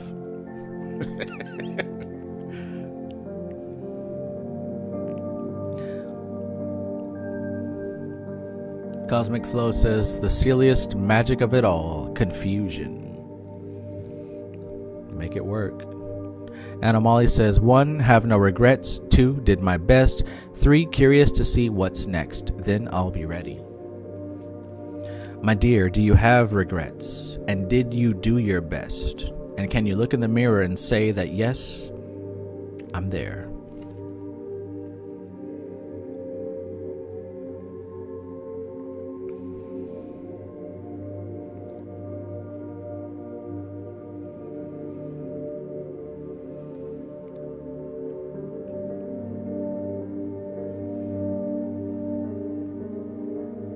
Kevros SS God says, ready to detach from everyone and everything. Yes, even orange chicken. As funny as that sounds, bro, I know exactly what you mean. And look, just when I thought I was detached from flavor and food sensation, I discovered jerk chicken. Right? Just when I thought I was free, I discovered jerk seasoning. Never tasted it before in my whole life. Now I'm putting it on everything. Everything. That's what I had to carry me through Cancer season. To keep my eyes dry from the tears. Jerk seasoning. I love some spicy shit, man. I really do. But now I have to lay the jerk seasoning aside. Now I have to lay the jerk aside. Straight Panther says, what you know about jerk, Trav? I don't know nothing, man. I just discovered it within the last month. And like I said, I've been putting it on everything. I put it on salmon. I put it on chicken. I put it on pizza. I put it on pasta. Listen, everything I've been eating for the past month has been jerk seasoned. Sheesh. I'm trying to detach now. I'm trying to disassociate. Look, the only thing holding me to this dimension is food. Just when I thought I was free, Prakriti gave me something different. And that's how it is, y'all.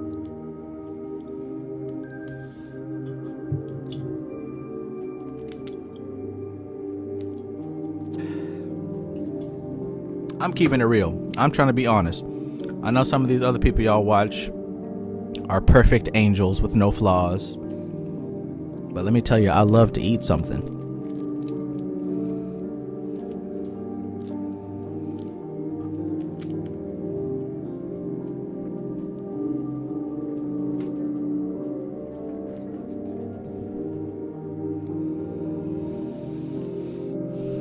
Visual OD says, there's jerk cook shops on every corner where I live. And see, that's why I didn't manifest where you live.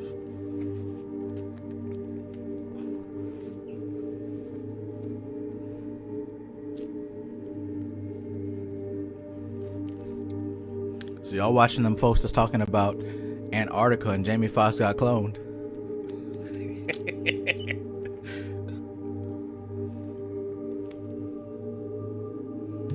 Lightborn says, being ready to die is to know that you are an unembodied eternal consciousness that sometimes chooses sensation and a body, that the only difference between death state and this one is density. Are you the person that messaged me about density earlier, like 2 days ago?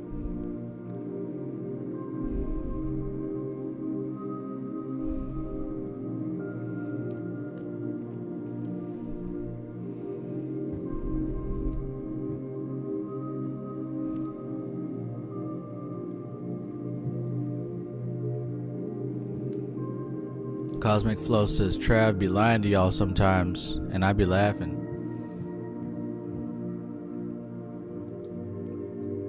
I'm not sure what you're referring to, because I ain't told a lie all day long.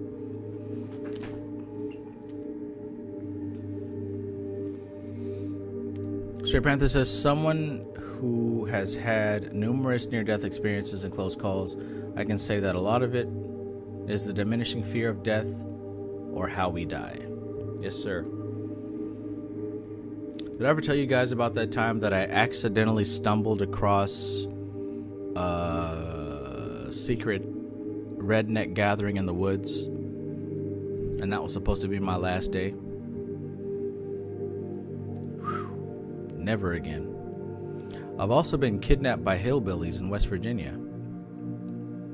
I'm pretty sure I told that story before. And I almost got unalived by Mexican gangsters in Orlando. All from being naive.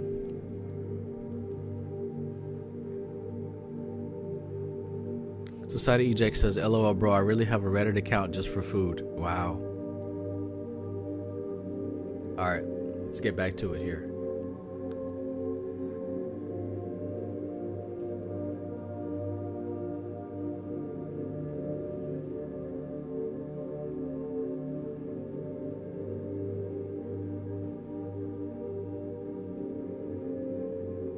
Anna Molly says, some people have a secret Reddit for looking at nudes. You looking at noodles on the sly. Yeah.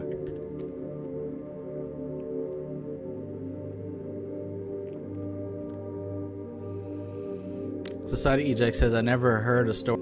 Man. He says, me and my wife got lost in West Virginia. Yeah.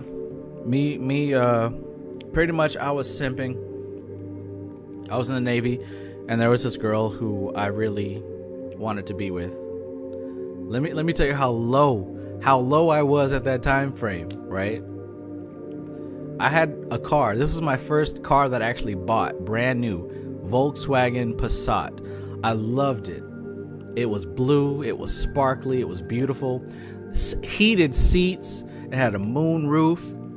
This was my first like real car that I actually bought. And she asked me if I could take her to see her boyfriend in West Virginia. Now, how in my mind did I correlate that with me getting ahead? Who knows? This was a long time ago. No time recent, because I damn sure wouldn't make that mistake. Anyways, took my brand new car up to West Virginia. I've never driven in ice. Never driven in ice. So I didn't know that these mountain roads were full of ice. See, I should have known when we stopped at that first gas station, and it was like out of one of those movies when you land at some country redneck spot and somebody in the diner's like, you don't belong here. You need to go back home. I parked at one of those gas stations, and it was literally on the side of the mountain. Like you could see the downward rest of America. But you know, me and my hungry young mind took this girl to West Virginia on these icy roads. And eventually we hit these roads that were made of ice. I'm talking about on the left side was a cliff where you die, and the right side was a big ass mountain. And here I am driving, and here I am realizing that if you hit the brakes, you don't stop.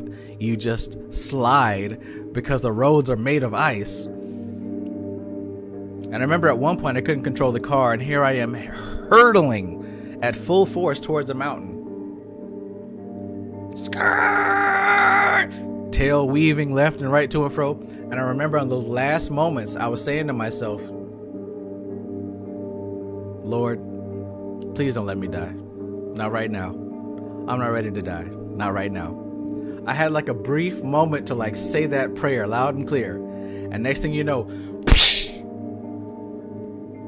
smacked right in front of that mountain. Hit the whole mountain. My brand new car crushed like a tin can.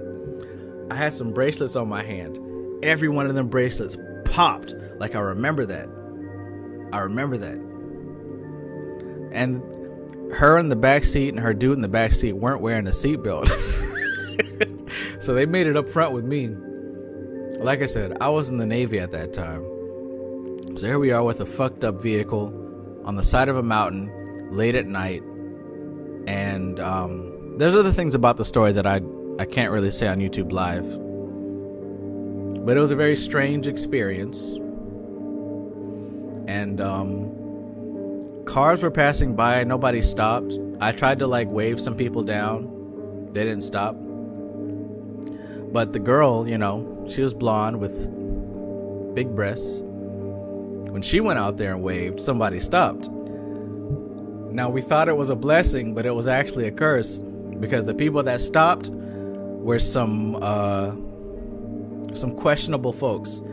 It was an older woman in the back and two dudes in the front, and they had a truck. They asked us what was wrong, and you know, obviously we wrecked our car. They said, we'll give you a ride to the nearest telephone. We jumped in the car, and this is where it got very strange, because I sat in the front seat and my two friends, the girl and her boyfriend, sat in the back. And the dude kept feeling on my leg, and the grandma was like, we never seen one like you before. Oh my god, I'm reliving this shit right now. And they drove us back to their house, and it was like this large plot of land with a bunch of like decrepit and deteriorated cars. You know what I'm saying? Like, we had to open up the gate, and they drove in and everything, and it was like they had their own what are those tow trucks? They had their own tow trucks and shit, and like a bunch of fucked up cars, and they drove to the house, and they had this whole family, and they were literally saying like, we never seen one like you before. I'm like, look, I'm just trying to get home. And like, they brought out this tray with a bunch of pills and cocaine, and they were like, y'all can have some. And I'm like, yo, we're in the Navy, like, we can't do this, like, we're gonna get drug tested, we can't do this. No, just have some, nobody's gonna know, y'all gotta have some. They kept trying to pressure us, and we wouldn't do it. Then they started getting really aggressive, and I was asking for a phone, like, can we call somebody, and they weren't giving us the phone. Luckily, the dude, her boyfriend, he lived there, right? We actually picked him up. They recognized him. They're like, yo, you're so-and-so's brother. And he's like, yeah, that's my brother. I think that's when they realized, all right, well, we know him and his people, we should probably let them go. So they actually let us use the phone, and we were able to contact a hotel to get us a place. And they dropped us off at the hotel. But it didn't end there. They knew the lady at the front desk. So one of the girls kept calling about the little black boy that they had. She kept calling. I don't know why, but the lady gave her the phone number and the room number, and they kept coming to knock on the door, and it was a terrible experience. Thankfully, it didn't turn out like it could have turned out, because it easily could have went wrong at any point. But man, oh man, let's just say I'll never visit West Virginia again. Now, there were some good folks there. From time to time, my friend Fink pops into these live streams. If you ever see somebody named F-I-N-K Fink, he was there, right? Ryan Ayers, you'll see Ryan. He'll pop in from time to time. If you ever see Fink or Ryan pop into this chat, ask them about what happened on the West Virginia chat. They'll tell you. No bam Pam, never again. The lady at the front counter gave them our room number, and they were beating on the door. Beating.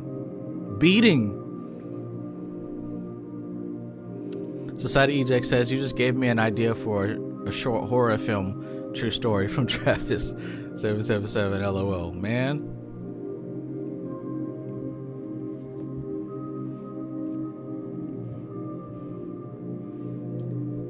And then in the hotel, she's all showing us what she can do in the bathtub with water, as far as sucking water in and shooting it out. And it's like, that's cool, but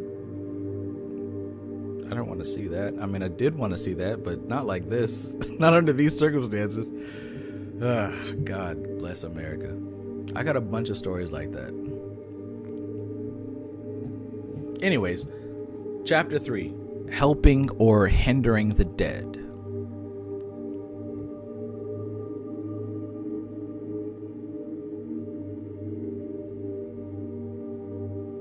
Believe it or not, there's more parts of that story that I'm not going to say because, like I said, we're on YouTube. And I know for a fact that most people here wouldn't understand.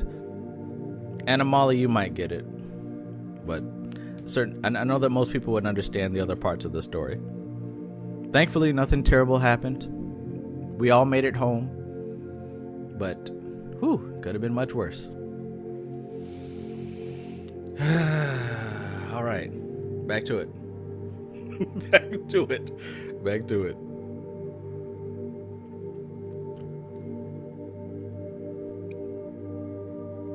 And can you believe I got so emotionally upset that I'm like, because like I said, we're in this small hotel room and I liked this girl, but there was her boyfriend and he's like, look at what my bitch can do. She can shoot water out of her puss. And I went out for a walk amongst the town folks. God bless America. Never again. Fellas, where's the camera at? Right there. Don't ever put yourself out of character over some female. And females, don't ever put yourself out of character for some dude. Maintain your frame. These come from lessons learned in life. Don't do it. It's never worth it. Never worth it.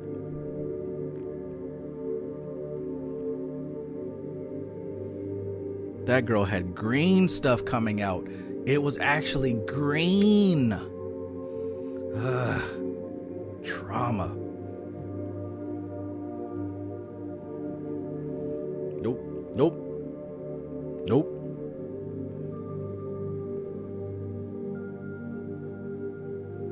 Wayne M says, actually, it was the angels visiting a house in Gomorrah. Yeah, that's what it made me think of. Bring them out. We'd like to have our way.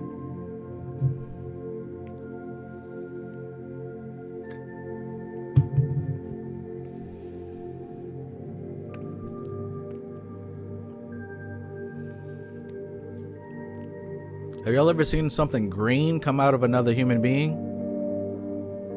I have.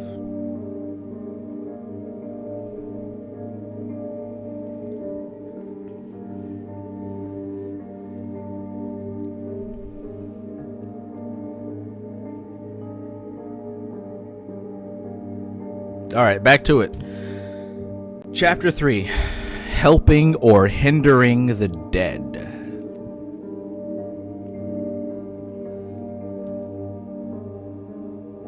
Black Knight says she might have been an alien. Look, alien or not, this is why I don't trust females very easily. Because I don't know what color's coming out.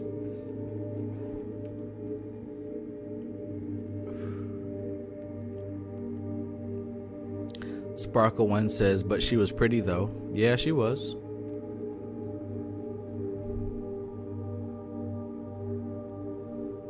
She was. And still is. But I can never forget. Oh no, oh no. Alright. Back to it. Number 3, helping or hindering the dead. The question of communication with the departed has always been a vexed one. On the one hand, we have those who deny its possibility and say that all so-called communications are either fraud, delusion, or credulity. On the other are those who admit the possibility of traffic with the dead, but call it necromancy and condemn it unsparingly. Meanwhile, those who have lost dear ones have recourse in rapidly increasing numbers to mediums who act or claim to act as psychic telephones between this world and the next. It is agreed by those who have extended experience in the matter that although communication with the departed is by no means universally to be condemned, it needs to be approached with caution under carefully chosen conditions, and a state of extreme grief and desperate emotional upheaval is certainly not the ideal condition under which an approach should be made.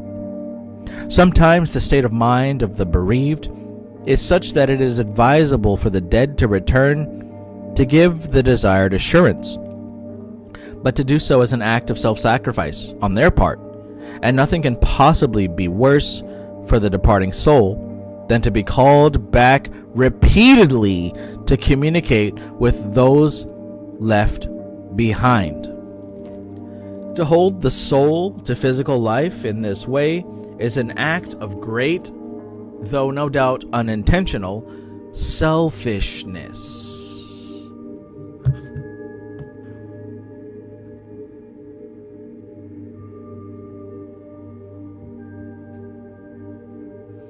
It disturbs the one who has entered into the light and prevents him from settling down in his new conditions. It is just as if a fond mother placed her child at a boarding school and then kept on sending for him and weeping over her loneliness and lamenting the parting.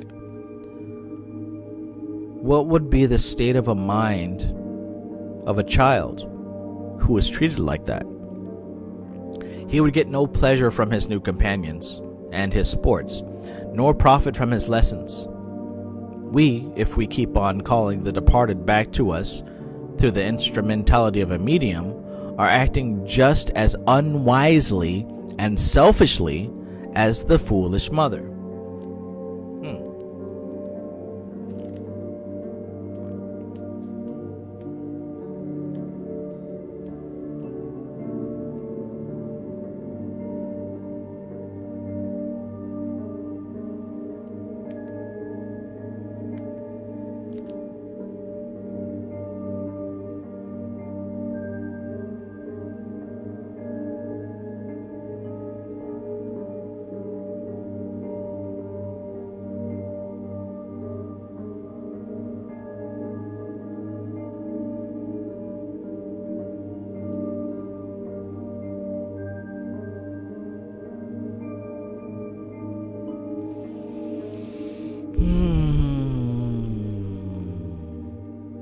Society Eject says, my mistake, when my dad first passed away, he actually told me to leave him alone.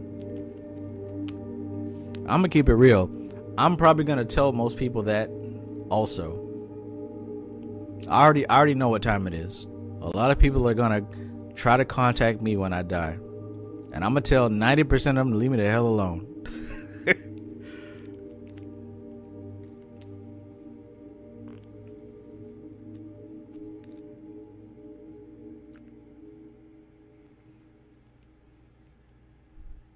This may be 4 people that I'll indulge.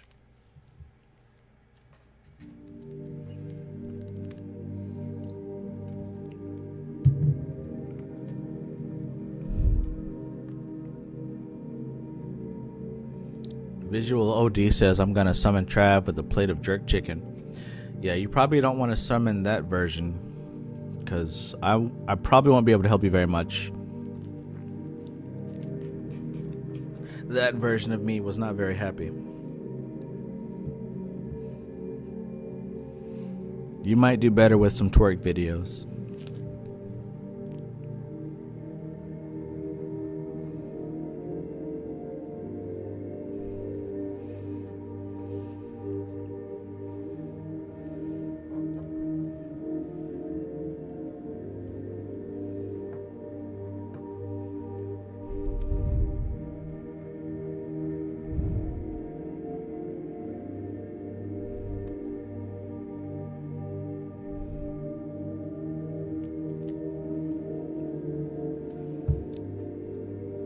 Society Eject says, someone travel with some books or some very pleasant candles.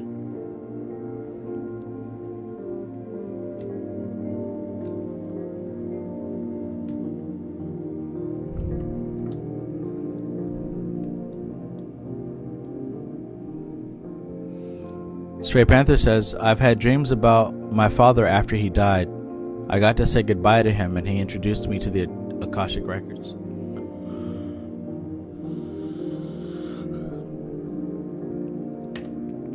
Sparkle 1 says, my mom passed away last year and I've been crying and grieving. I told myself it has been a year now and I have to let her go on and stop crying so much. And that's good. And it's also good to understand why. Why do you have to let her go? Why do you have to stop crying so much? Do you have a reason for that?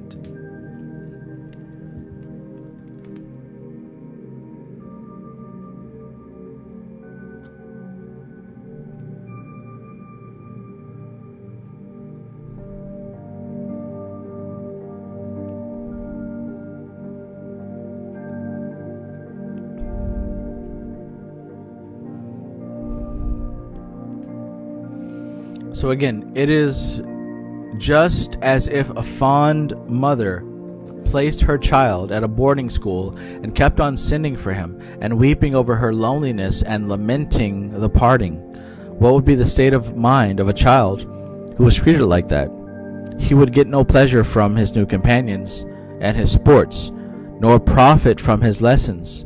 We, if we keep calling on the departed back to us through the instrumentality of a medium, are acting just as unwisely and selfish as the foolish mother.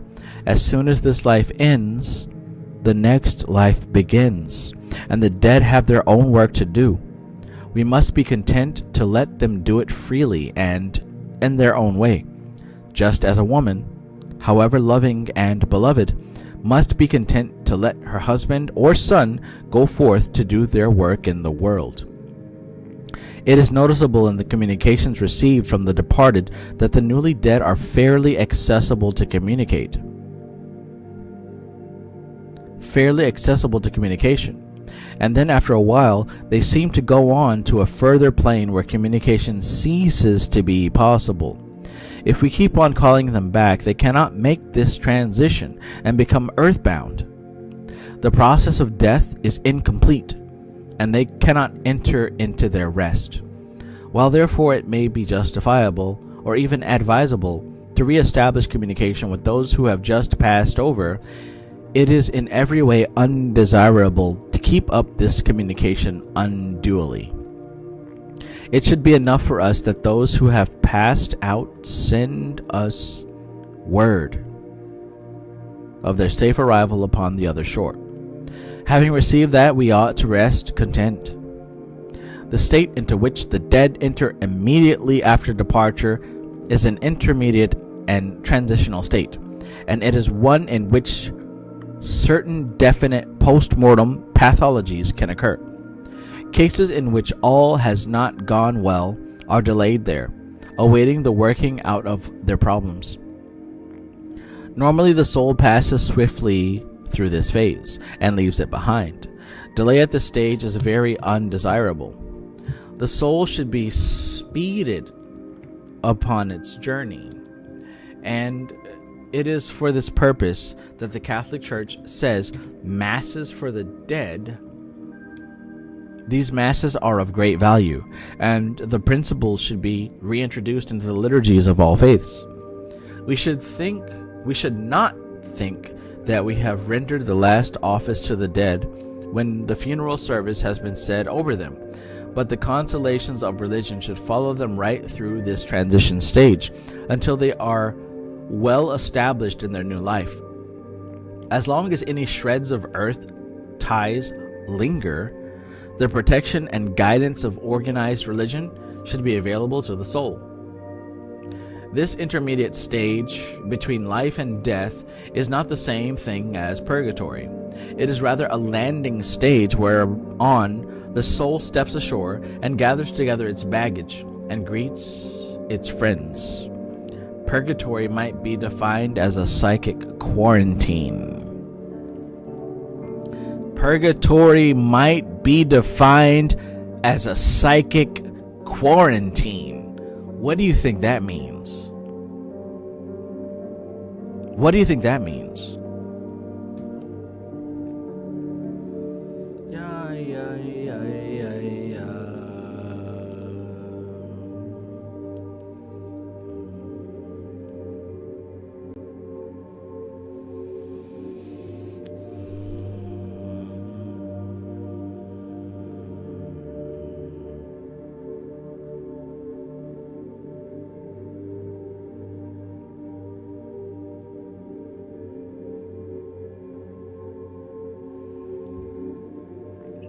And what are y'all getting from this so far?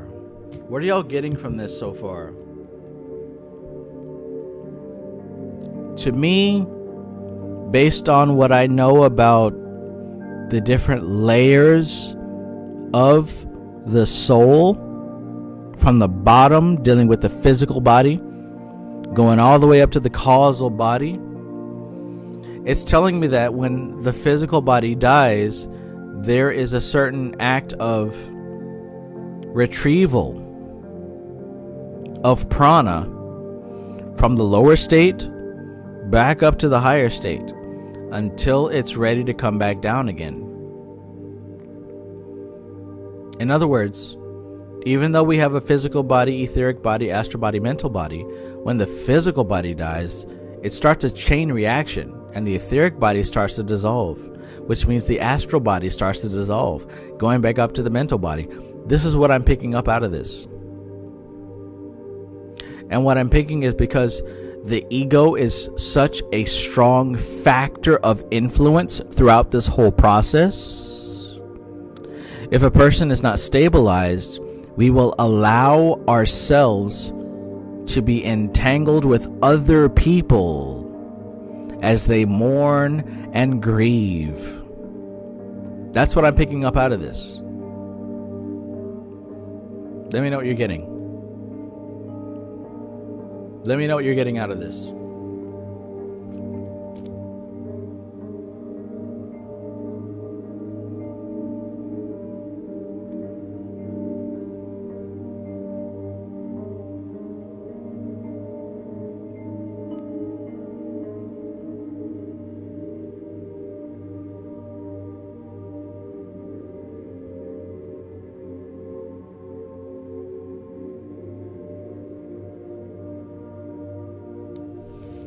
And Amali says, a time to let the physical stuff wear off before going on. Yes, yes.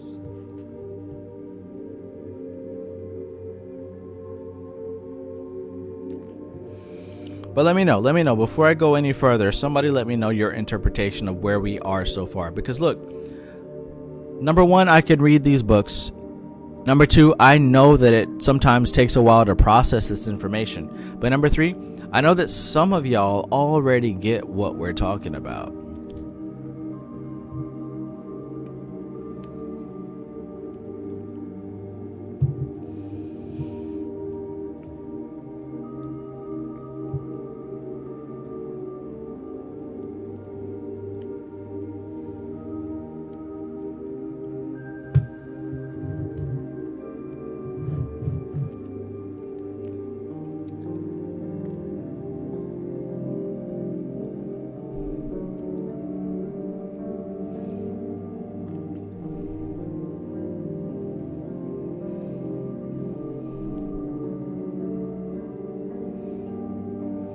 Garrett Patterson says, to be clean of this world, light as a feather.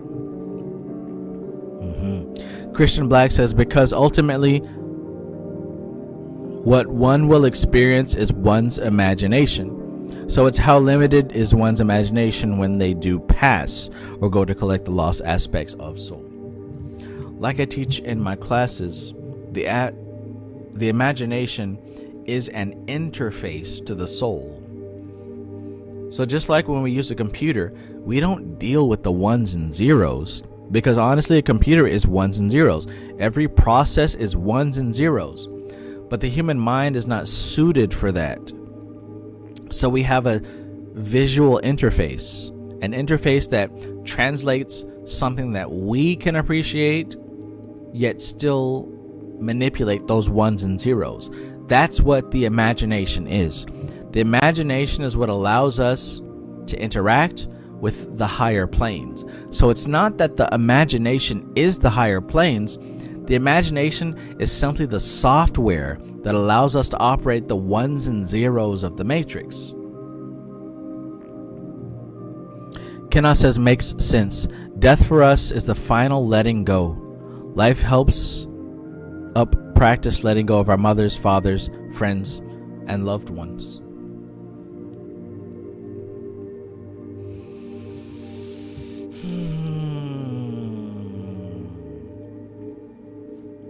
Oh boy. Oh boy.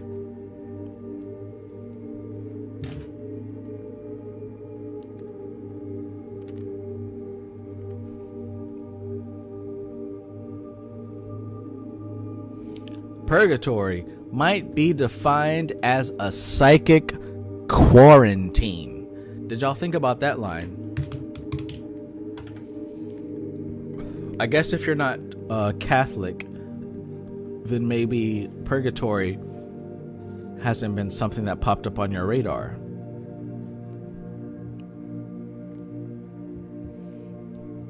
Society Eject says, I think purgatory is Yasad. What do you think, Travis? I think that I can agree with that. I can agree with that.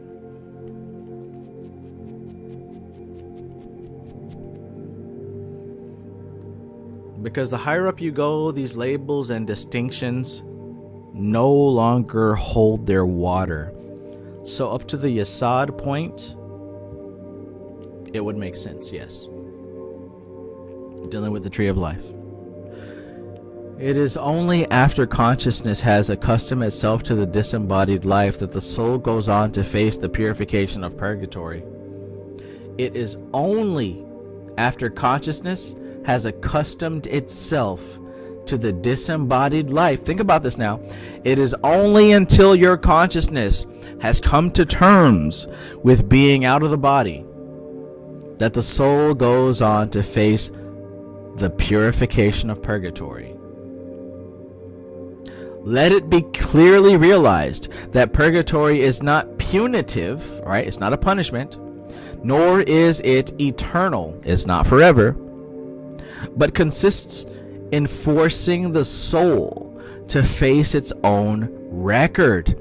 So look, if you had to face your own record, how are you going to feel about that? If you had to stop right now and face your whole record, how are you going to feel about that?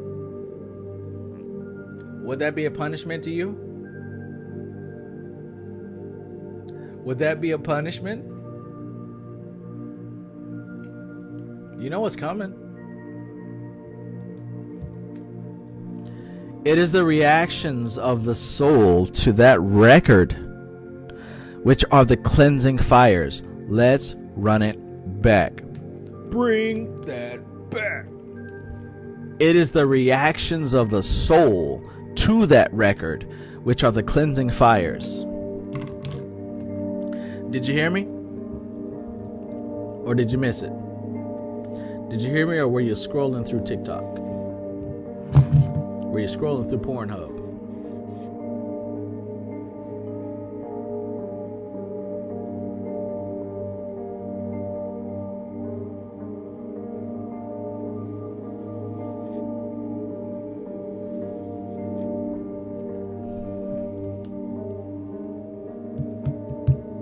Check it.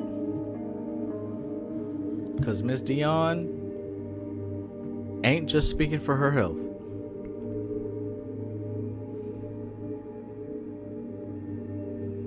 Christian Black says, I heard that Prince Zuko vibes on Ember Island. The emotions are the cleansing fires. Honestly, it's reassuring. Unbearably reassuring.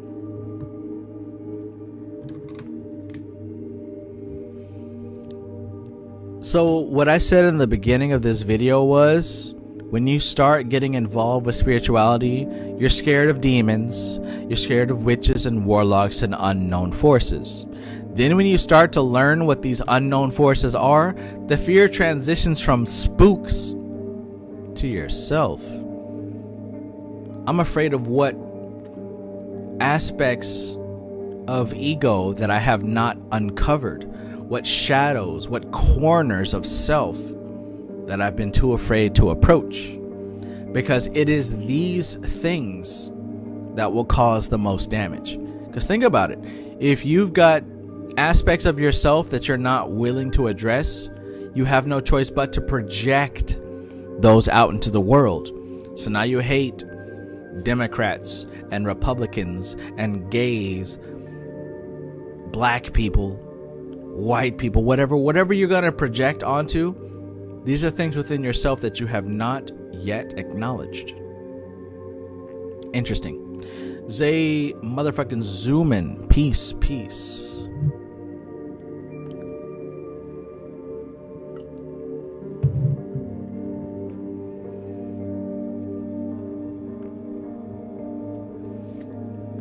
Purgatory is not a place, but a state of consciousness. But because on the inner planes, all those with the same outlook draw together. Purgatory, for all practical psychic purposes, has a definite astral location.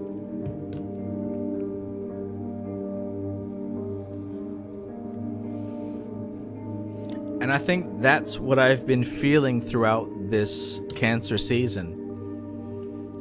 I remember being depressed, right? And I can tell that I'm not that same person that I used to be, but I can feel those same feelings.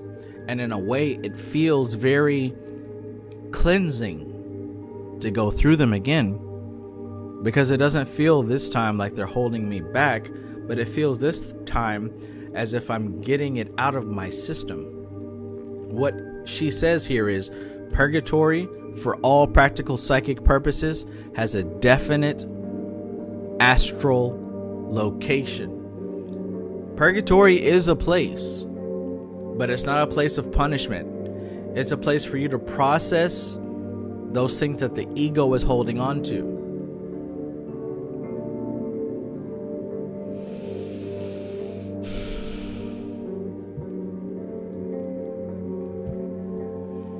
It is while souls are going through their purgatory that the threads of communication with this world are severed.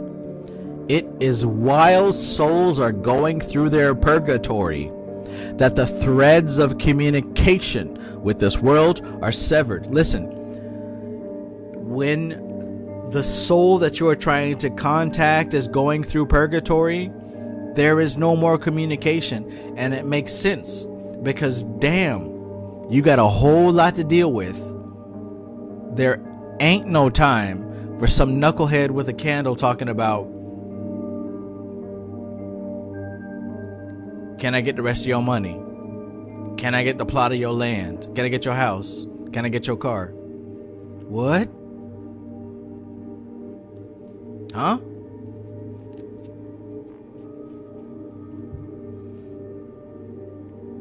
Matter of fact, you know what I'm saying? Maybe I'm jumping to conclusions. Maybe I am thinking too pessimistic of people. Let me ask you, for what purpose would you contact a deceased relative? For what purpose would you contact a deceased relative? Don't fancy it up for me.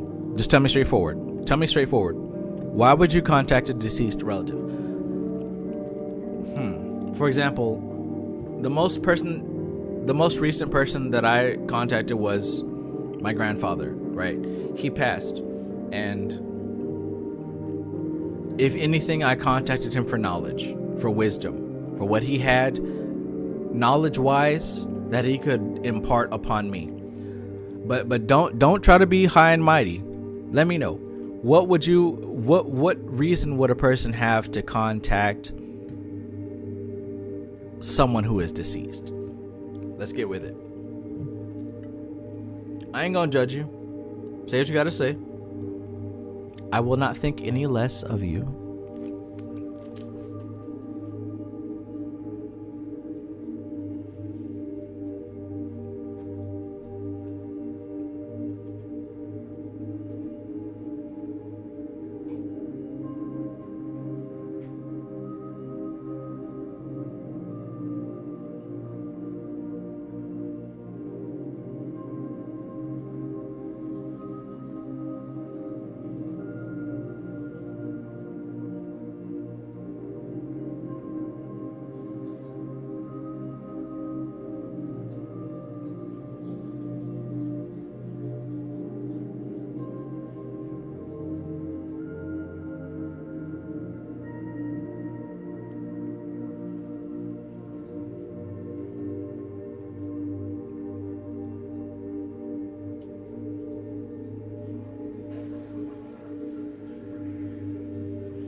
Without the mic, but I've instructed my client not to answer that question, Mr. Mays.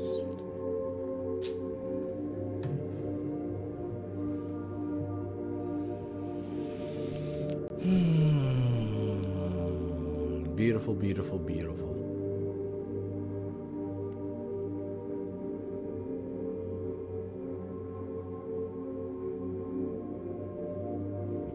Richard Tracy says, does contacting my older mentor count, or does it have to be family?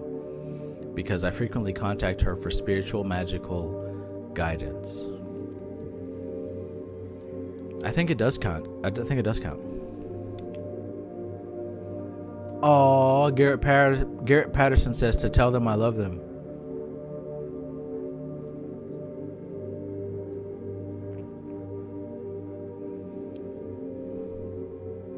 Society Eject says, for me at first, it was closure. And you know what? Yes, I suspect that to be the real common answer. Thank you for being honest. Thank you. Because I know it's hard for people to be honest, especially concerning these type of issues. Anunaga says money or revenge. Okay. Stray Panther says, I'd say for closure too. Yes. Christian Black says forgiveness and apologies, reconciliation, emotional release from the trauma experienced together in life. Kenna says in relation to the Tibetan Book of the Dead, an alternative term for purgatory is known as bardo or transition. Yes, sir. Yes, sir.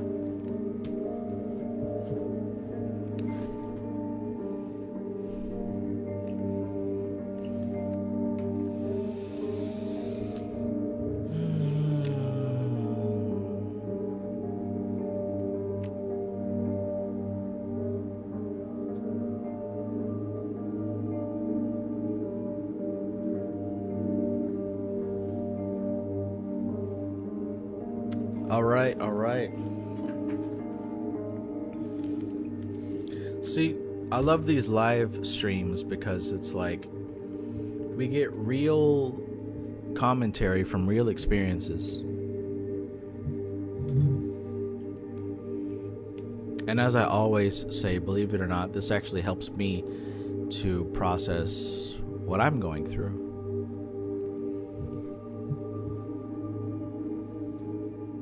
And it's so weird being at a certain level where you can understand why things are happening, but you're still going through them.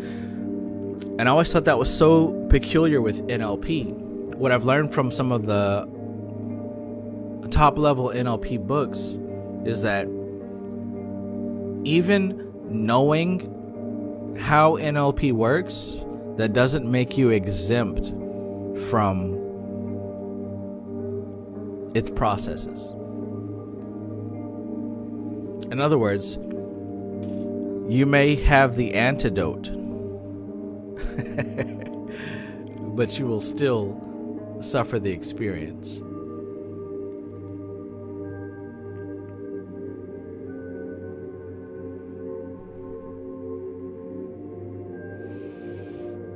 Oh, Veronica Archaga, greetings and peace.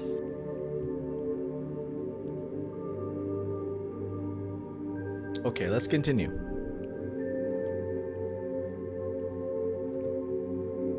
So, where were we? It is while souls are going through their purgatory that the threads of communication with this world are severed. Each soul must enter into the silence in order to pass through the cleansing fires. No one can help them there. They must stand upon their own feet and walk by such light as they have. Not otherwise can they learn their lessons. We can no more learn for another than we can eat for another. Let me read that again and highlight that. We can no more learn for another than we can eat for another. So check that out.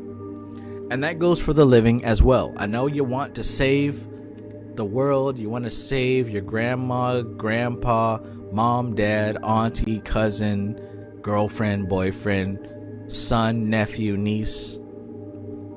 I know you want to.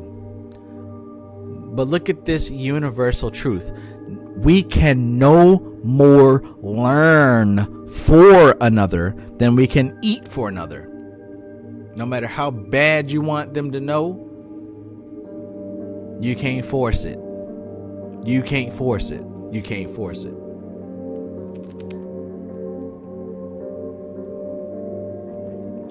Garrett Patterson says, my mother said the person who knows the most hurts the most. Whew. Ain't that the truth?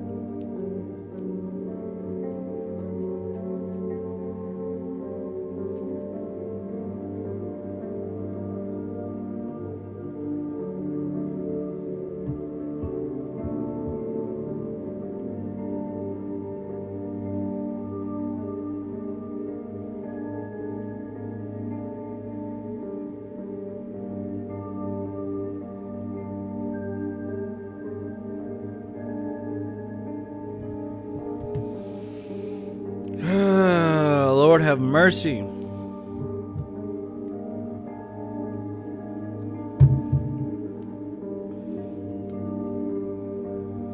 We must surrender our loved ones into the hands of the lords of karma when this point is reached.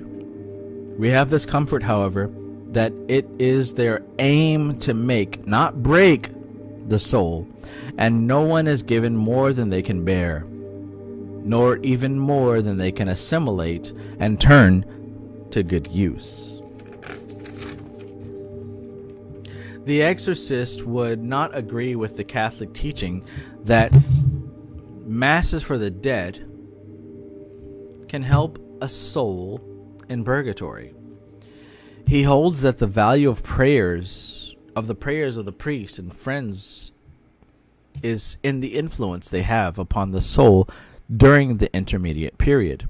Once the soul has passed through this phase, it finds its place in the great cycle of life on the inner planes and will be cared for.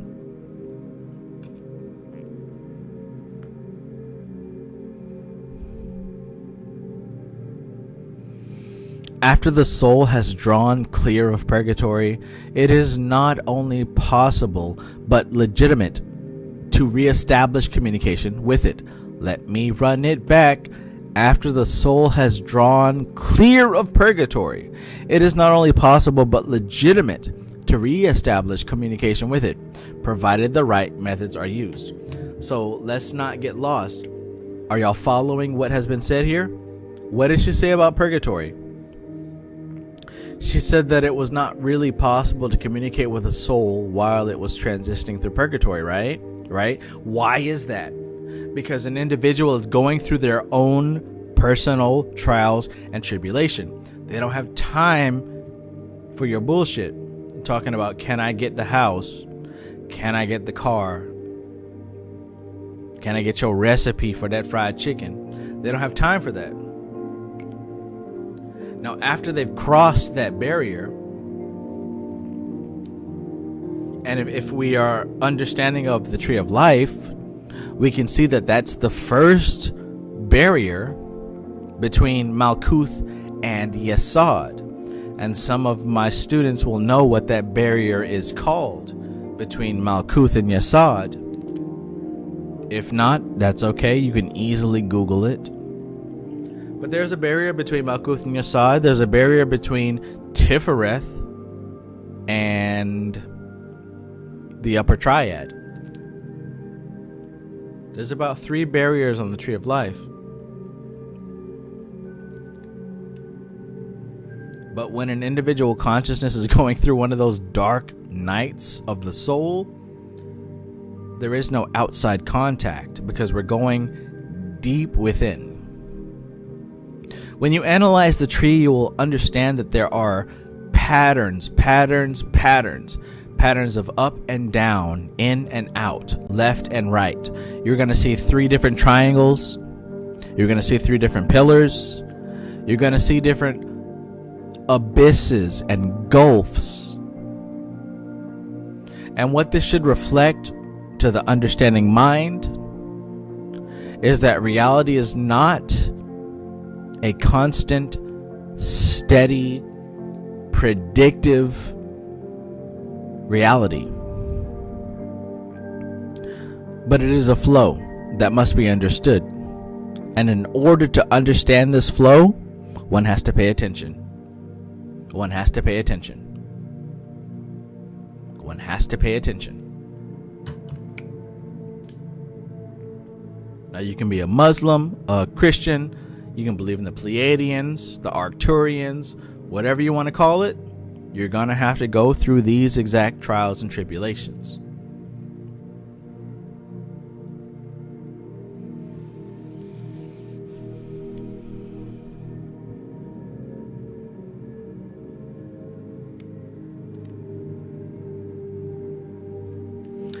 Okay, just to help y'all out, maybe another word for this would be the veil, right? You've got the veil of Paraketh, which is above Tifereth and Chesed Gibera. But what is the veil between Malkuth and Yesod?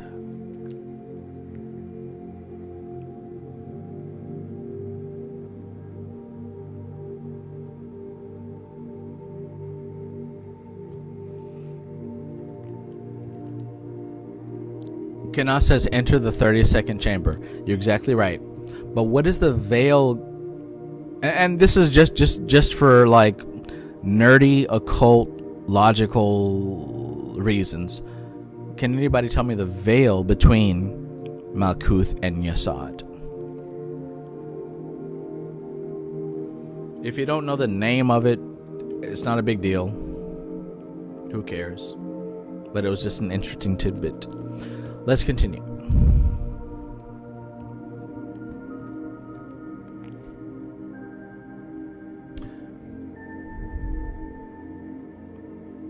So, after the soul has drawn clear of purgatory, it is not only possible, but legitimate to reestablish communication with it, provided the right methods are used. If we are able to raise consciousness to the higher psychic planes, we can, of our own volition, come into telepathic touch with the departed and hear their voice with the inner ear. It is not advisable to try and see them with the psychic vision, because this belongs to a lower subplane of the astral, to that upon which the blessed departed, cleansed from their sins, are privileged to abide.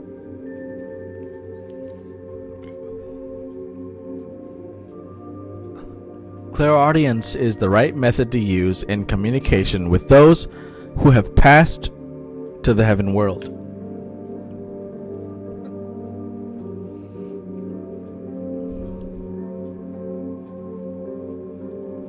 It will be noticeable that descriptions of the heaven world are nearly always second-hand. The psychic is told what the world is like, but does not actually see it. There are, of course, exceptions to this general rule, in the case of exceptionally gifted psychics or exceptional circumstances. But generally speaking, it will be found to hold good, and we may know that if we see the departed with psychic vision, they are still in the intermediate world, and that when they have arrived safely in the heaven world, we shall hear but not see them when they attempt direct communication. Thank you, Black Knight, Veil of Paraketh. Appreciate it.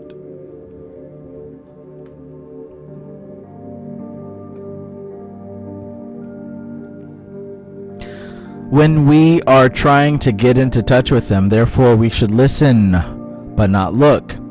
And in the still small voice of the inner consciousness, we may not unreasonably expect to hear at least a word of greeting once contact is established. There will be times when we shall get a distinct impression of a presence so tangible that we feel we have only to stretch out the hand to touch it. But if we open our eyes, we shall find nothing there.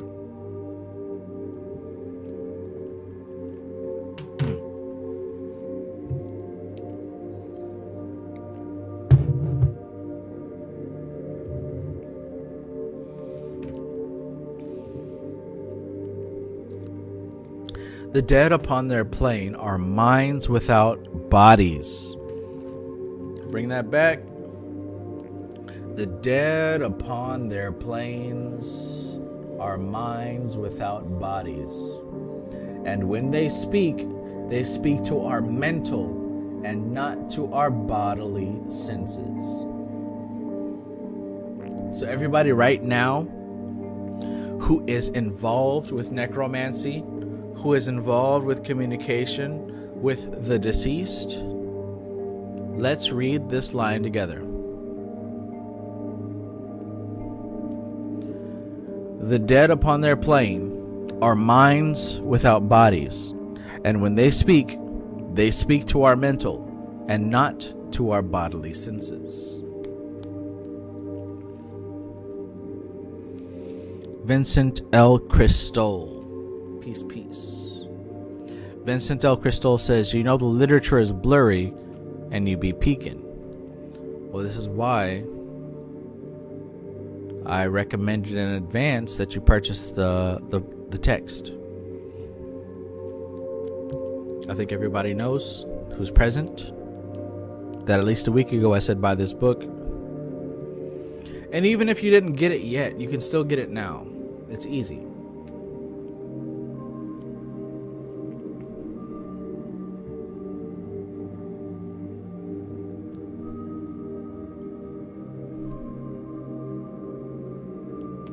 Is anyone else having an issue here?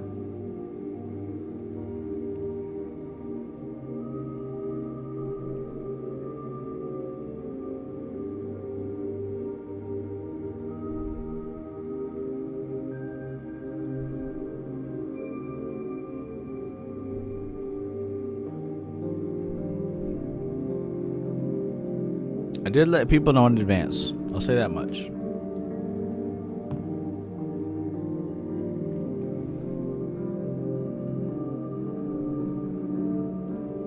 All right, let's get back to it. The dead upon their plane are minds without bodies, and when they speak to our mental and not to our bodily senses. That is to say, it is the intuition that perceives them. It is the intuition that perceives them. It is the intuition that perceives them, not the sight. So when you're communicating with your deceased loved ones, you're not seeing ghosts floating around your living room. The intuition senses it. Okay, how about this? Has anybody here had contact from a deceased loved one? Has anybody here have contact from deceased loved one?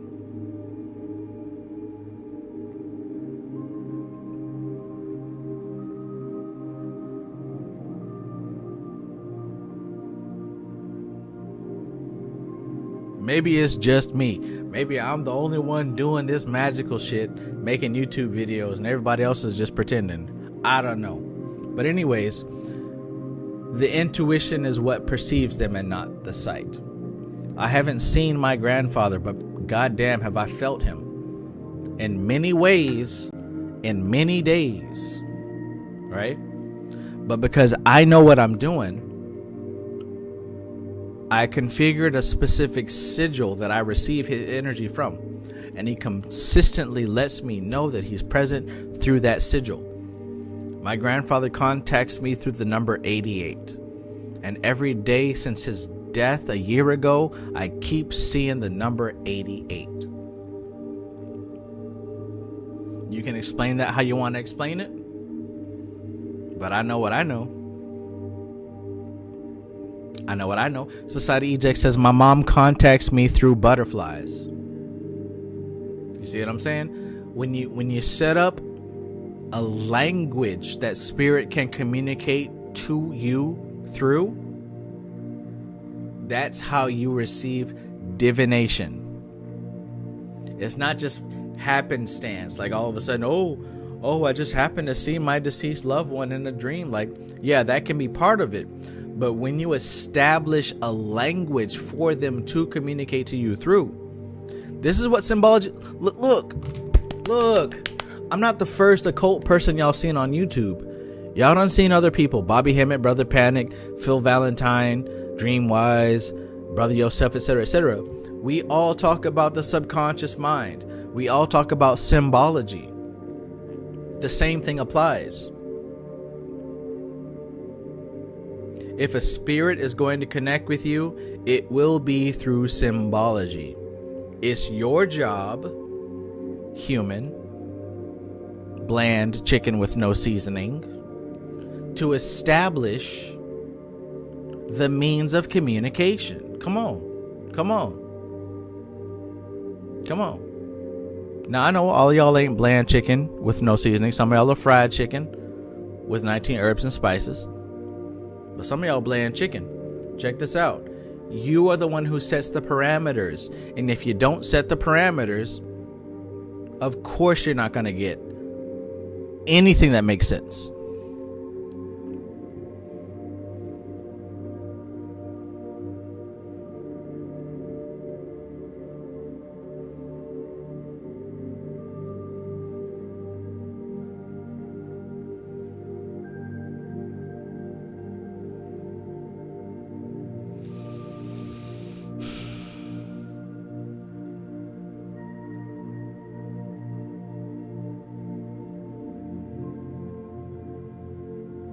Somebody knows what I'm talking about. Somebody knows. Everybody else want to make me seem like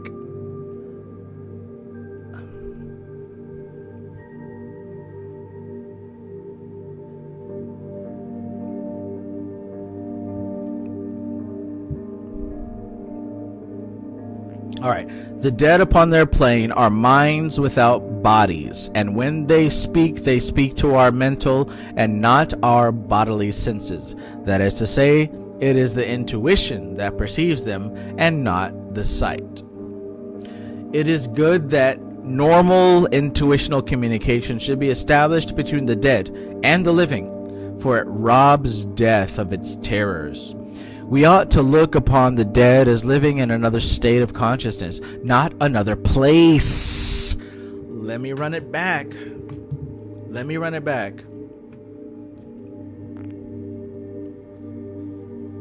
We ought to look upon the dead as living in another state of consciousness, not another place.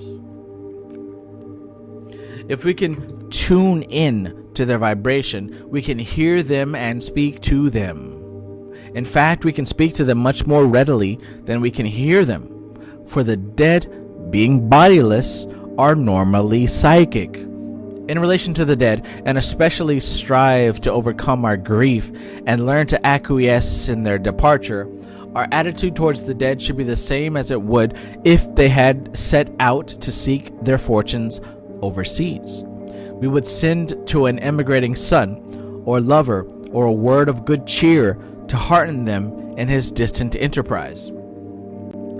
If we continually sent a tale of woe, enlarging on our own sufferings in his absence, could we expect our letters to be eagerly welcomed? No! Would they not rather be dreaded as an ordeal? What should be our aim? To help and encourage and hearten the dead, or to indulge in our own grief and relieve our feelings at their expense? The parting and the loneliness, the loss and the breadwinner and protector, the loss of the breadwinner and the protector, or the lifelong companion, are indeed a grief, but a grief to be bravely borne in order that our darkness may not be overshadowed the beloved one. We ought to accept our lot cheerfully, so that they may be free to go through the great experiences of the soul and enter into their rest with a quiet mind. Man, check this out. Imagine if you took a spaceship and went to the moon. You were like one of 5 people who went to the moon. Fuck it. You went to Mars. You're one of 5 people who went to Mars. And you're getting letters from home. Letters from home. How are you going to feel if the letters you're receiving is a bunch of complaints and grief and drama? They did this, they still doing that. I can't believe. Well, I wish I woulda. If I was that, I woulda. Da da da da. If those are the letters you're receiving, how are you going to feel about that? Think about that. For real. If you went to Mars and you're getting letters back from your loved ones, and people are complaining about what they didn't get, what they didn't do, how bad life sucks, how they wish they woulda, coulda, shoulda, what's your reaction to that?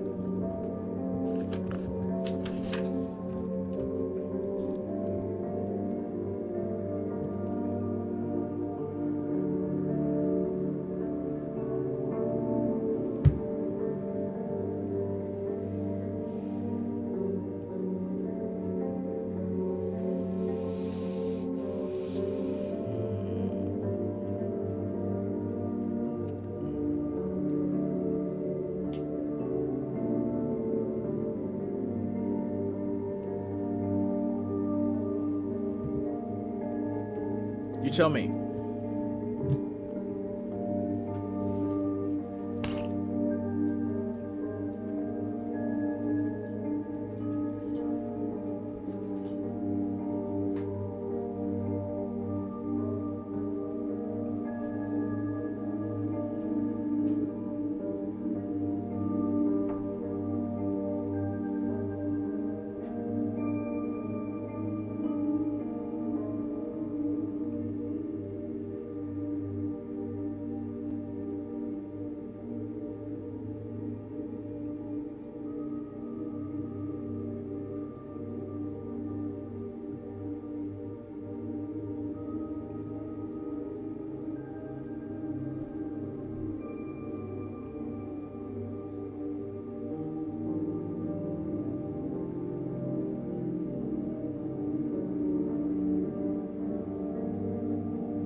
Indescribable G says it would be like junk mail. Junk mail. Imagine you are liberated from the body and you receiving junk mail. I'm just saying.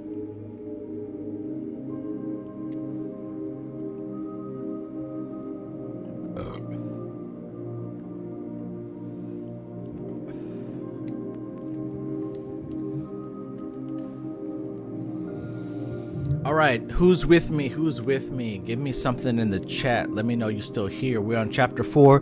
This will be the final chapter of the night. We will pick up where we left off from a week from now. But let me know who's still with me as we finish this final chapter. And regardless of who responds, I appreciate each and every one of you for being here, because honestly, you could be doing something else. You could be on Instagram. You could be on Facebook, Pornhub, RedTube, whatever, but you're here, you're involved, you're getting this information, and you're taking this seriously. I appreciate you, and I thank you. Hey, but real talk, who got the book though? Who got the book? Who got the book? Who's currently on page, what page is this? Who's currently on page 23? Who got page 23 open up right now? That's what I want to know. Where my elite scholars at? Where my elite scholars at?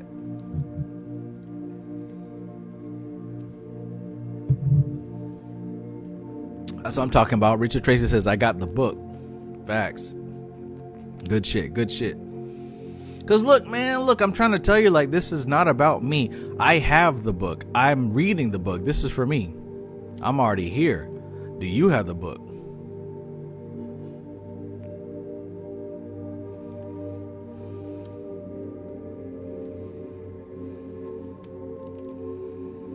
Where my serious students at? You feel me? Anna Molly says, I got it. Just listening with my eyes closed, feeling it right now. Right on, right on. I'm doing this for you.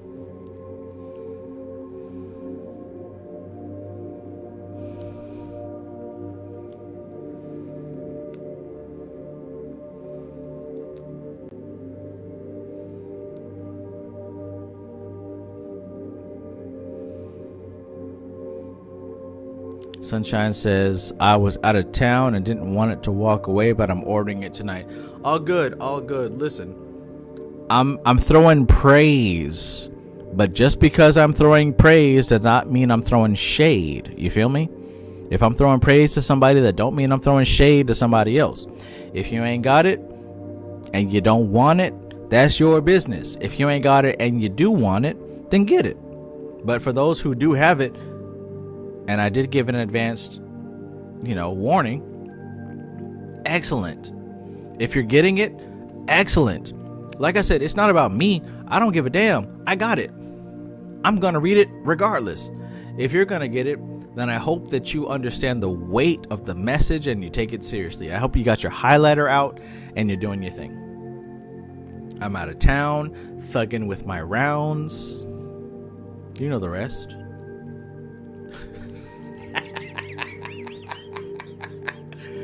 Oh my God.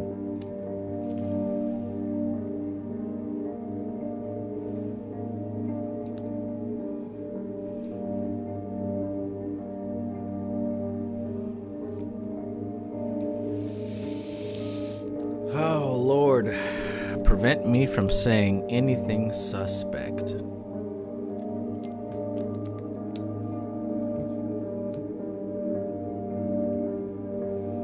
Nah, but seriously, like, whether you have the book or not, are you getting something from this live stream? Are you getting something that makes sense? Are you getting something that helps you? Right? That's the main thing. I want you to tell me, are you getting something that makes sense? Right? I really don't care if you got the book or not.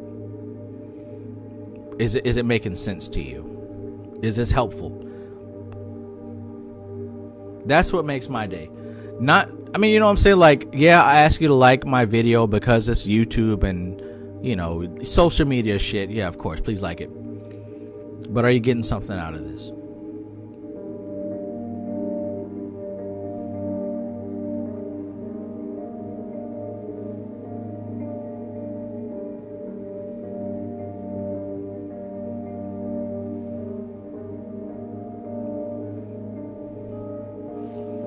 Sunshine says, I'm sharing too much, but my daughter took her life. And then my only sibling died at 2. Died 2.5 months later. Wow. That has got to be heavy for you. I couldn't even imagine. I couldn't imagine the immense pressure. I hope that you're dealing with that okay.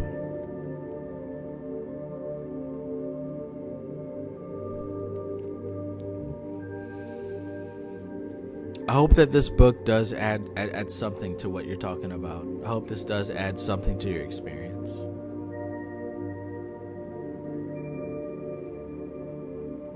You know, all of us here have lost somebody, and it's not even about comparing who lost more. It's the fact that we understand that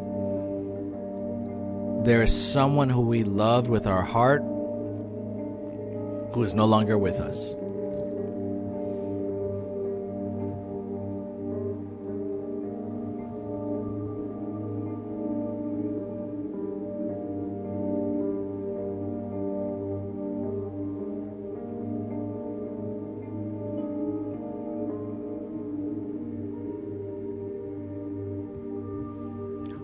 And trust me, I know that this is a sensitive topic.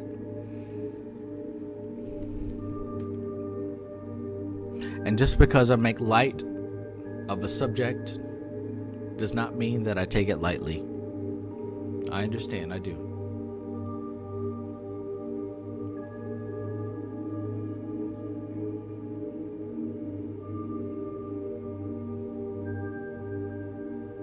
Keep moving forward.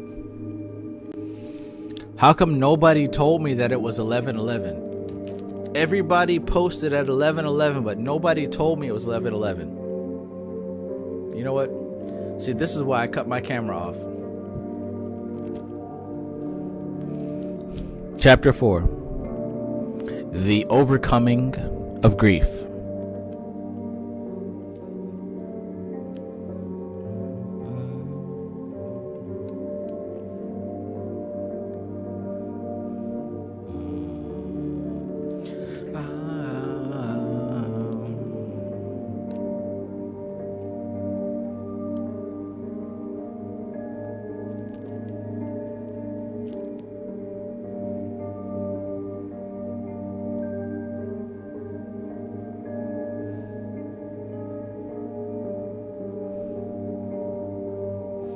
Society Ejects says to Sunshine, this book will bring clarification. I'm not comparing sad stories, but I received this book when my dad passed away in my backseat of my car and picked it out of my mom passed in my arms.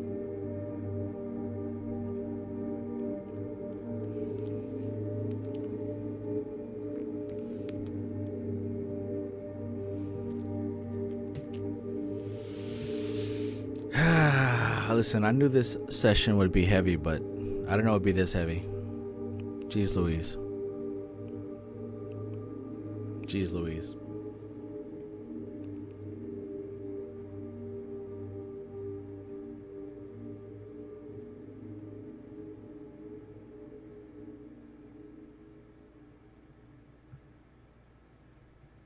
Okay, let's continue.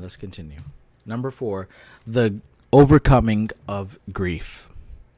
The way in which we face bereavement is one of the greatest tests of our spiritual understanding. Our attitude towards the death of the body, whether our own or that of one dear to us, depends upon what we really believe life to be.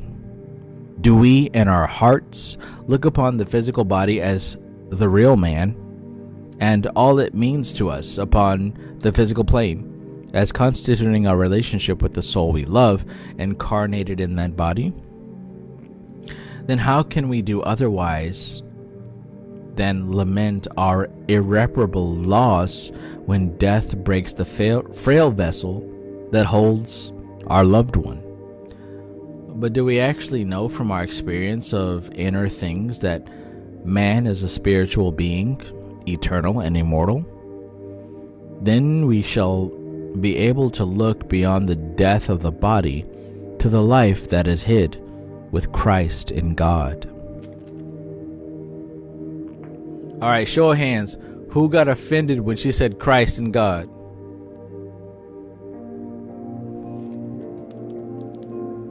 Who got offended when she said Christ?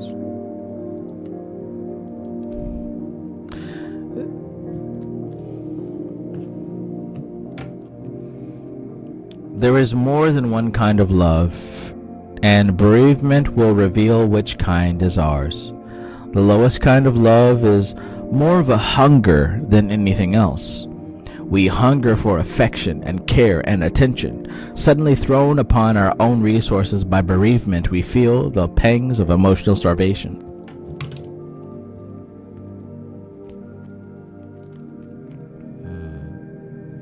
I think that's worth highlighting because I've asked several people what their definition of love was, and generally it falls into two categories. One of those categories being attachment and sentimentality. The other is a rare category.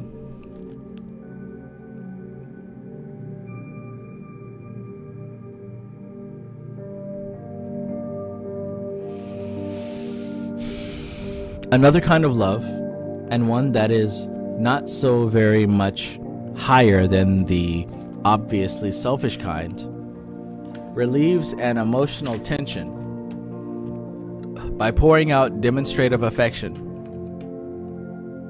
and service upon the beloved one, without stopping to inquire too closely what his needs may be. This kind of love, suddenly denied its outlet and thrown back upon itself, shakes the nature to its foundations and is responsible for many breakdowns after bereavement.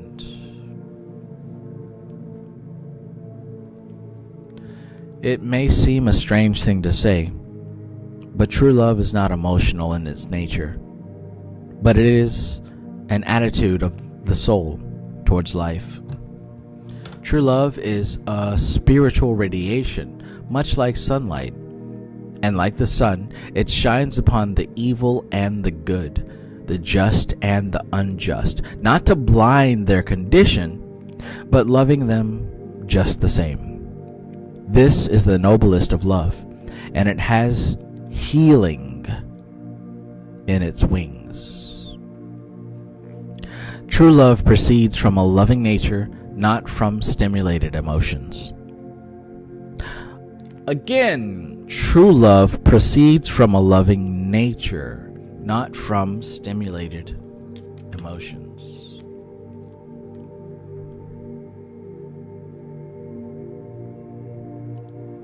Who doesn't know the difference? Who is looking for love through stimulated emotions? Who's out of town thugging with their rounds?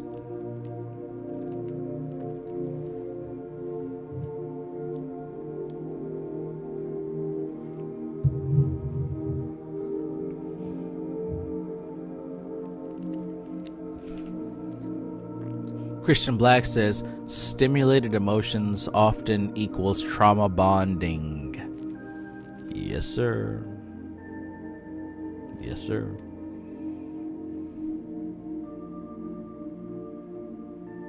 Vincent L. Cristol says, you know you love someone when it's the same you have your child with. Ideally, that's the situation. Ideally.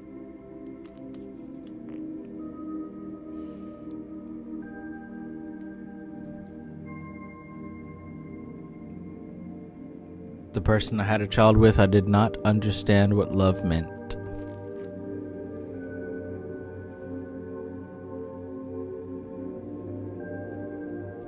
I was under duress.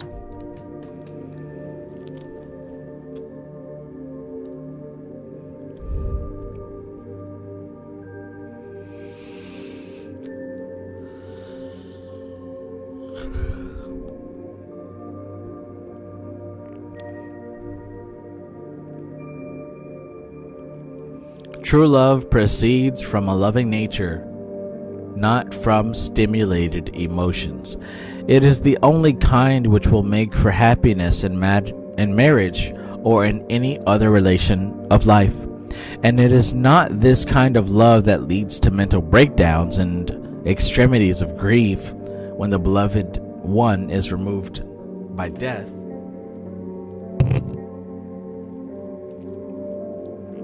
It is true there must always be shock and emptiness when one upon whose love we have lent for years is taken from us. For the whole of life must be readjusted. But the shock should not be of such a nature as to bring the whole structure of existence crashing down. Let me read that again. But the shock should not be of such a nature as to bring the whole structure of existence crashing down. If it does this, we may know that we have broken the second commandment. We have made a graven image and worshipped it instead of knowing and serving the one true God.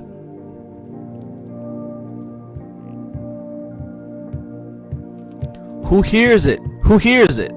Who hears it? There can be but one true center of life, and that is God. We may have companions and dear comrades upon the path of life, but life itself was only one center. If the hub of a wheel is anywhere save in the exact center, the wheel is out of the true and useless. We and our loved ones are like spokes in the wheel of life. But for both of them and us, the hub should be God. When we try to throw the weight of our life upon one spoke instead of upon the hub, we are making a radical mistake, a mistake that throws us out of balance upon all planes. If we and those we love are God-centered, death will bring no sense of inner isolation. For we shall know that they have gone on ahead of us to the goal which we are mutually aiming.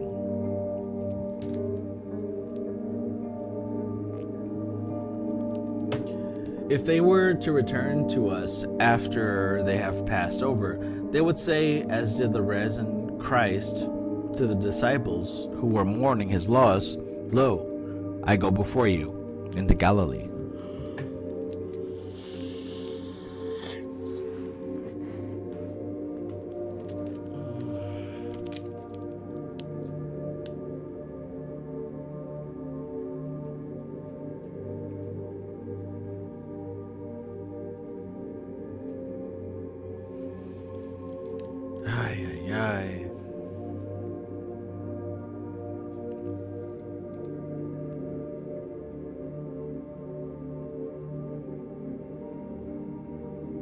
How is it that trees lose their leaves?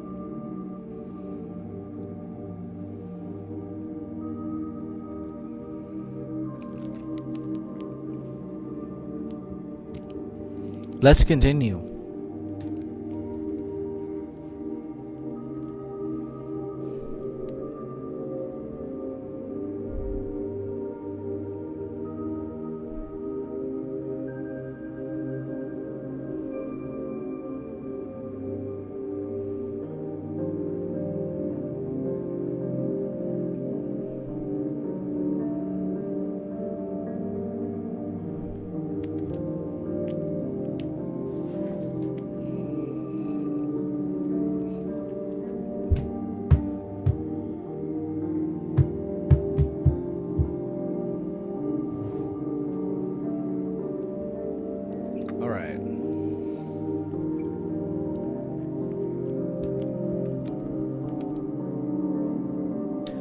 It is this inner certainty of an enduring bond which is the sheet anchor in times of bereavement. For many, it is a certainty which no materialistic philosophy, no logical demonstration of mortality can affect. They may not understand the grounds upon which their certainty rests. To them, it may be a blind belief, admittedly logical. Nevertheless, it is there, a fact of the inner life.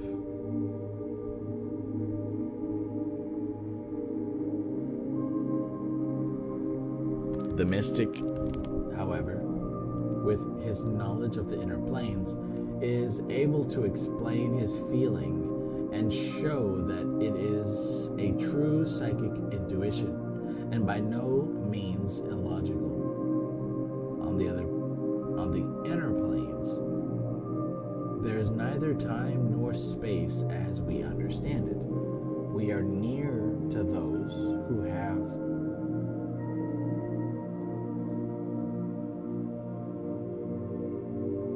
we are in emotional rapport, and we are far from those with whom we are emotionally out of tune.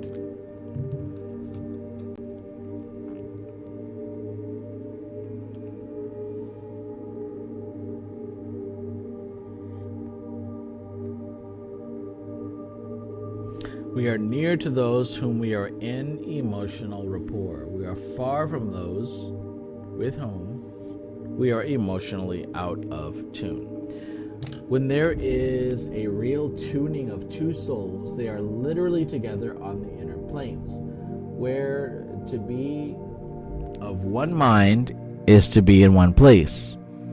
Do we not know only too well that it is possible to share bed and board and yet be as apart as the stars? Equally, it is a fact of inner experience that if there is a true spiritual union, we remain in touch wherever our bodies may be.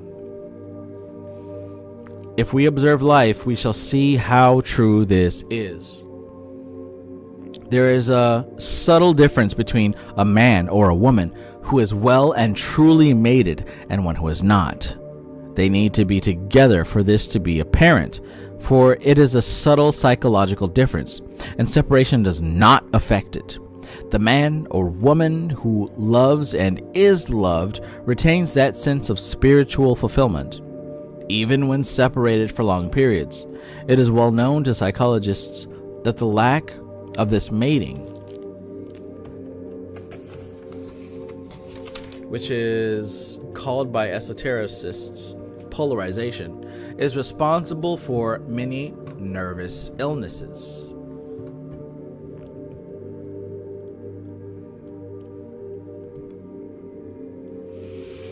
And that these can occur even in marriage if there is no spiritual affinity and companionship.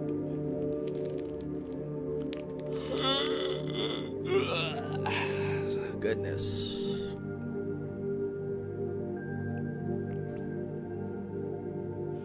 Are you guys enjoying this book reading? Are you ladies enjoying this book study, this book review? Let me know. Let me know in the chat here. And look, I've been working on this for a long time, right? If you're interested in learning the occult sciences, learning how to work with chaos magic, the subconscious mind, the Kabbalion, different things of that nature, take a look at the membership that I offer. I'm giving you 1 week free. Check it out. Look at the link that I've posted at the top of this chat, right? You can sign up for it before the week is over. If you decide that you don't want to do it, you can easily cancel. It's not a scam. It's not a trick. I'm highly confident that you're going to enjoy what's in there, that I'm giving you a whole week to test it out. So click on the link that's in the top of the chat here, pinned, to check it out. Starting tomorrow, we're getting into the book study of Liber Null and Psychonaut. right? Libra Null and Psychonaut is a foundation of successful magic. You're going to see a lot of correlation between what we've learned in yoga, what we've learned in Dharana Darshan. Notice the color scheme here: yellow, red, and blue. You're going to find a lot of correlation between these two books. So like I said, join the membership here, right? There's plenty of people who are currently in the chat who are members of the membership who understand what's going on here. You've got the Kabbalion book study. You've got my personal course about mastering your own reality, right? And then starting tomorrow, you're going to have access to Libra Null, Chaos Magic. And every month there's going to be a new book study. Every week there's going to be new lessons. Go ahead and join. You're not going to be disappointed. The link is posted and pinned at the trial. Like I said, if this is something you don't like, you can easily cancel, but I guarantee this is going to be something that you want to stay a part of. Hey, you know I gotta promote it. I can't keep this to myself, right? This is what I've been working hard on behind the scenes. Hard on. All right, let's continue with this book study, right?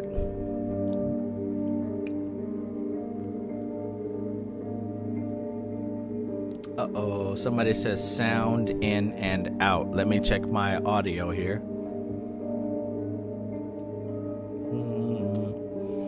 Scratch, scratch. Do y'all hear that? Scratch. Does it sound good?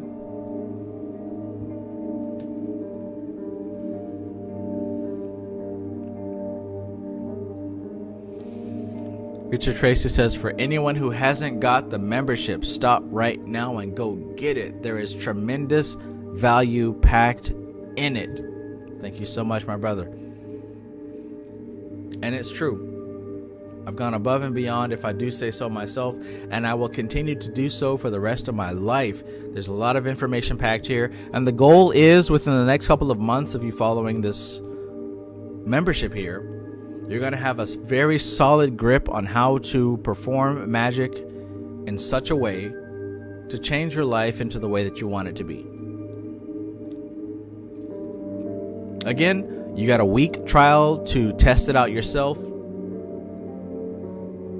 If you don't agree with it, go ahead and cancel. But at least give it a try. That's all I'm saying. Give it a try.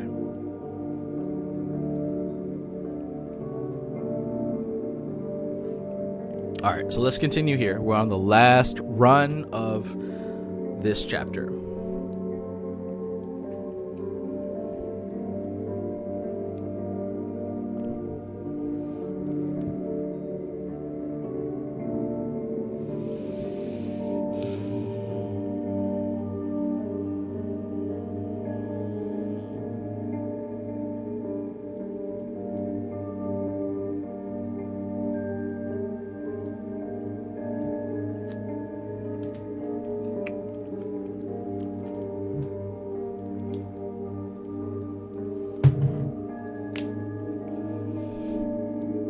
All right.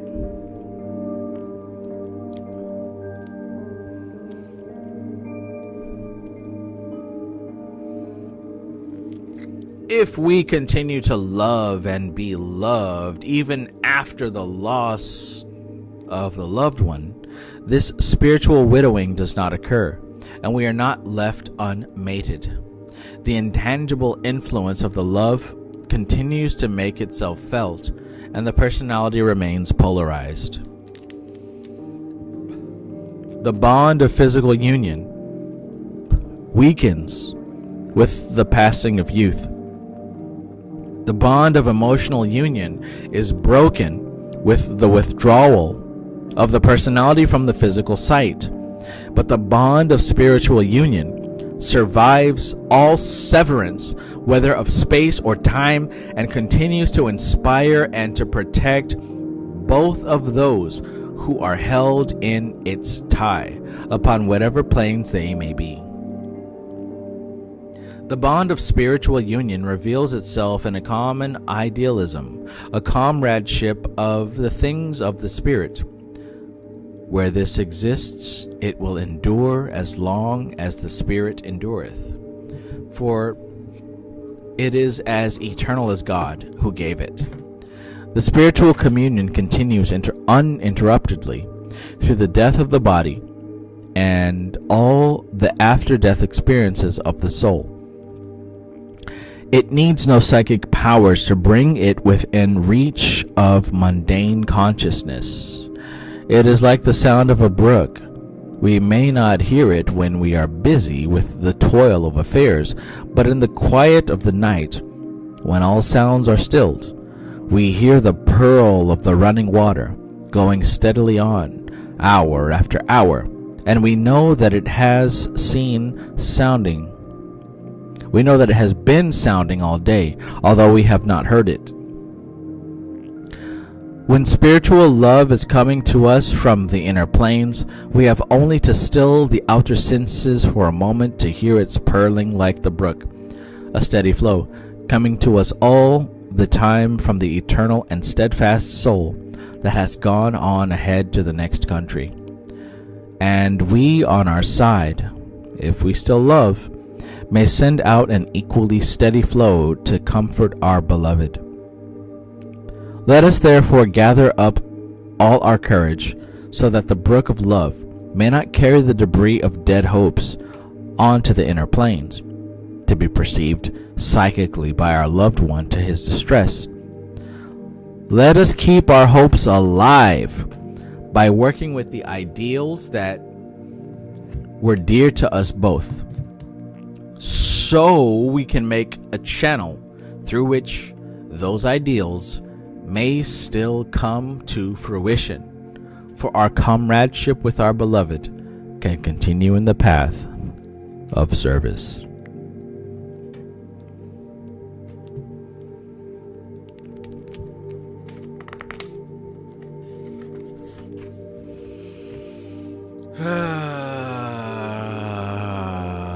What do y'all think? What do y'all think about this? Where are we now?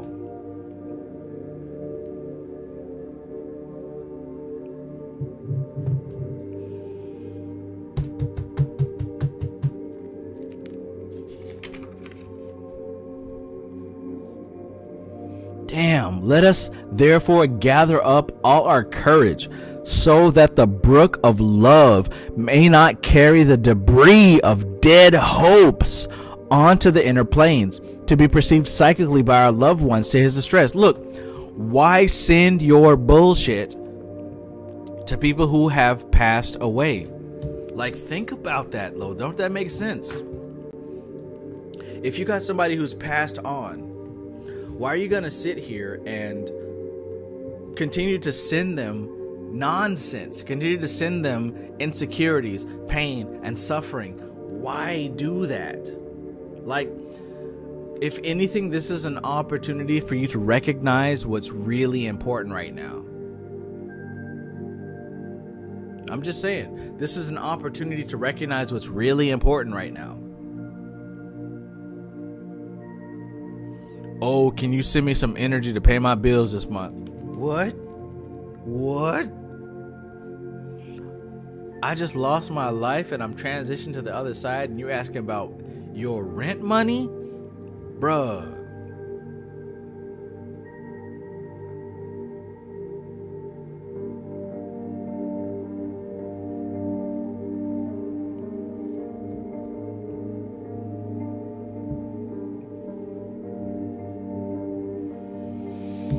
Alright, so what do y'all think of the first 4 chapters? Let me know.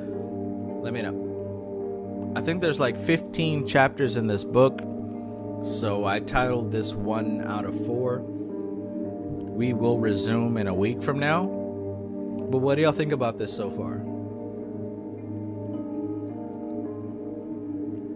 I know I kind of hyped it up a little bit. I really wanted a lot of people to kind of tune in and listen to what was going on, but let me know what you think.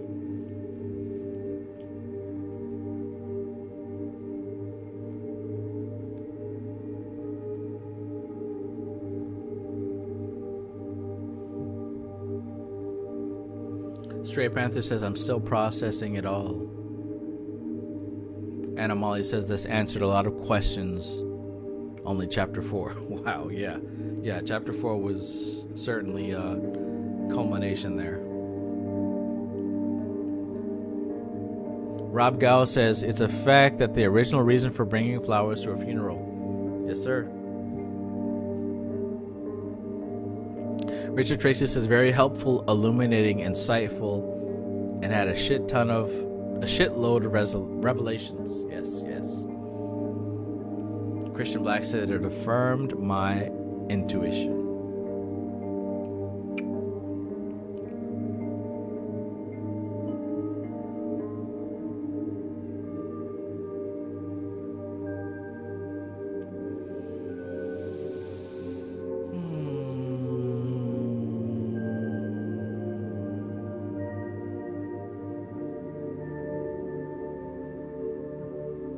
Society Eject says, this book is in my top 5. Woo! Like I said, Society Eject is the one who recommended this to me in the first place.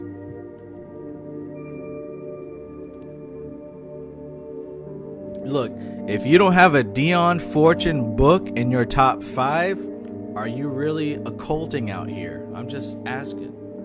Are you really occulting out here?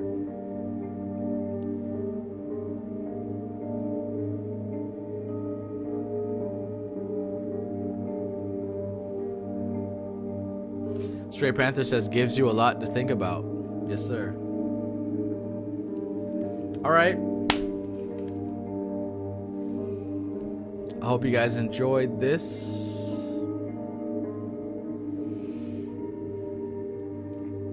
Get yourself a reliable system of divination, because how else are you going to receive communication beyond the 5 senses?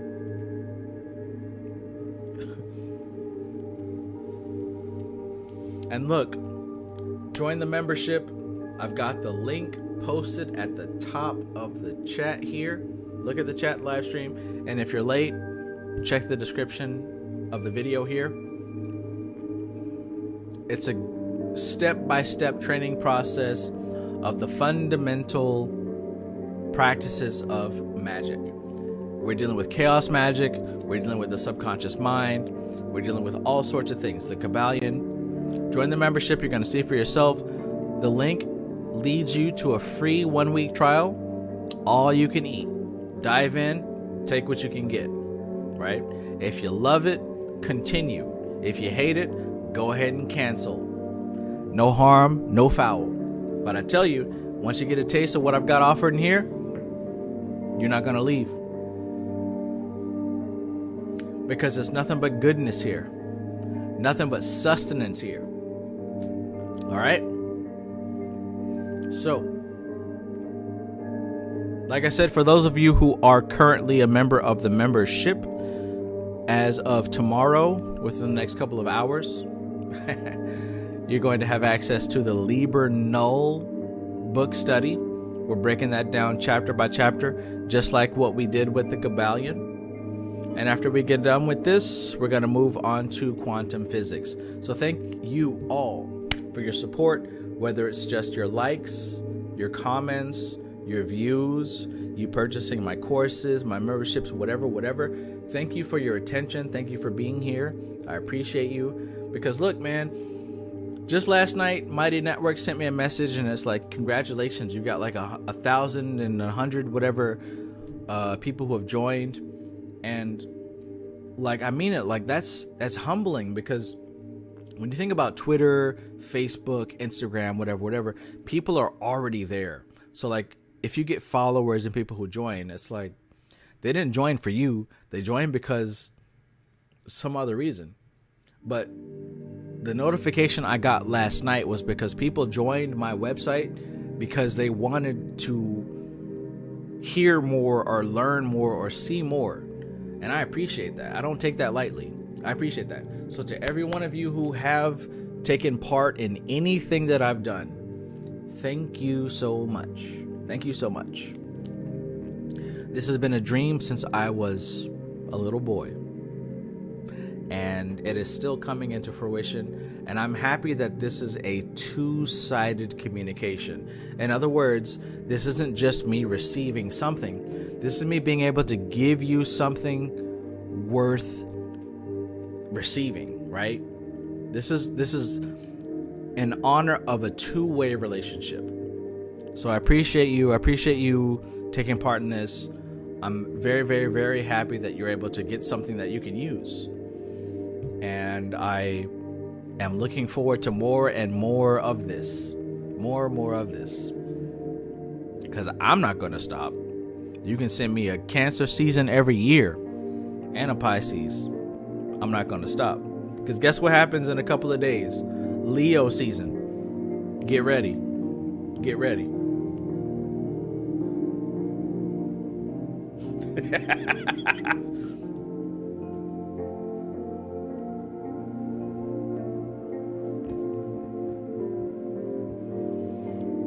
And for those of you who are sending me twerk videos, I appreciate them. Please continue. Do not stop. Until next time, I love you guys, and I will see you next time.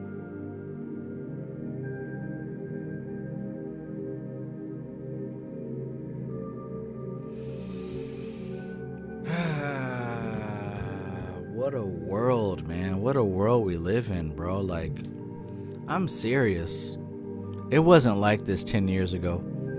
It wasn't like this 5 years ago. It wasn't like this 3 years ago. It wasn't like this.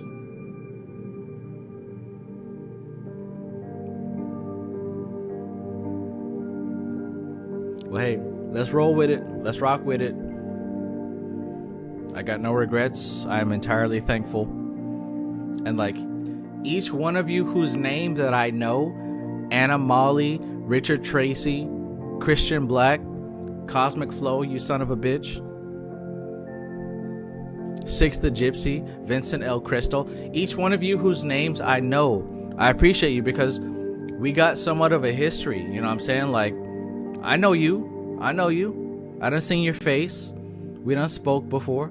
We done chatted. I know who you are. I appreciate you. Society Ejects, right? I seen you in person, right? Before I mentioned that, I've got, cause like, I mean, you call me weird or whatever, but I've got an altar of some of the people that I have met. I've got a certain object on my altar to represent you all. And you've given me two items. You've given me the Mega Man X and you've given me the Doctor Strange Zombified. Most recently, I received this item.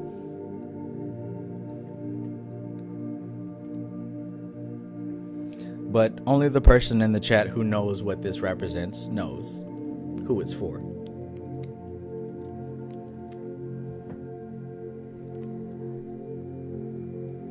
But yeah, long story short, I appreciate you guys, all of you. And I thank you for being a part of all this. And here's to many, many more years of breaking down this magic philosophy in such a way that does not require gatekeepers, in such a way that is practical, and in such a way that inspires instead of intimidates. Don't get me wrong, I'm all about competition, but not in such a way that somebody has to suffer, right? I love competing with you guys, but not in a way that like I'm better than you, like, but to know that, okay, you're on it too, let me step my game up. You get what I'm saying?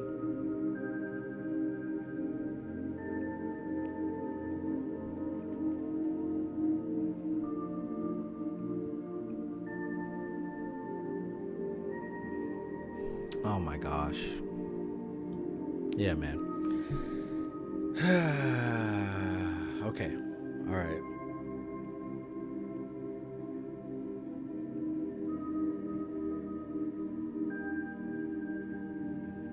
I'm supposed to end it now, but I'm thinking of more things I can say to make it prolong.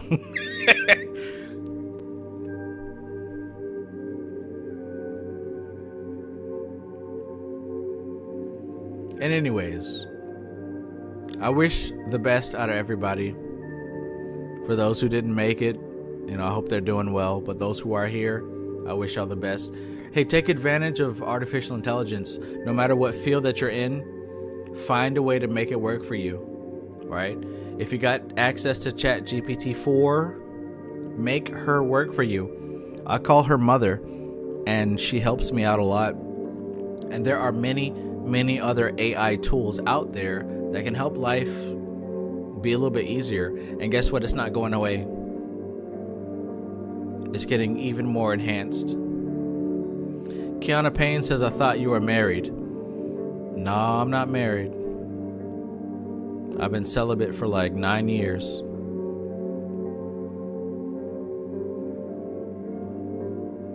Lance Benefield says, this physical realm is an AI. Indeed. All right, I think it's time to go.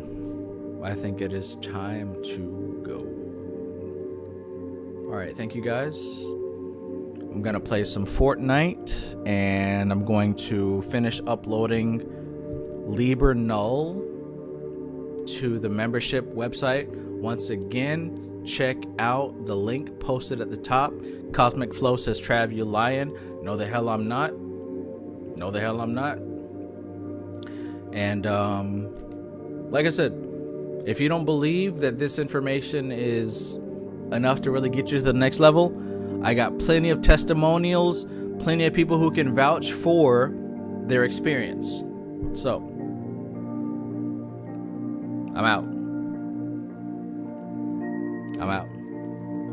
Society Eject says, if you need help navigating through all the twerking videos, send it my way. You know what I'm saying? Like, I get distracted, Do I want to go dark chocolate?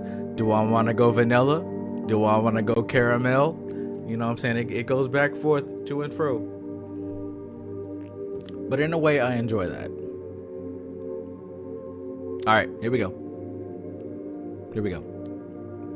Peace. For real.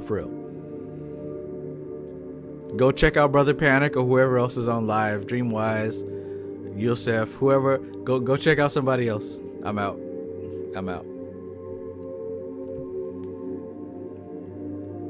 How do we close this ritual? The same way we open it. With a unicorn.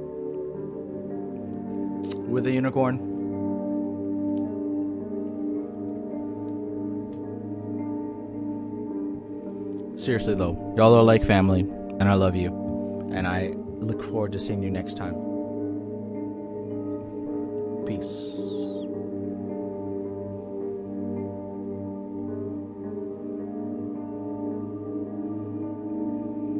You can send me twerk videos. I will not expose you.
You all are great. And I wouldn't have it any other way. Thank you so much for being a part of my life, and I am grateful to be a part of yours.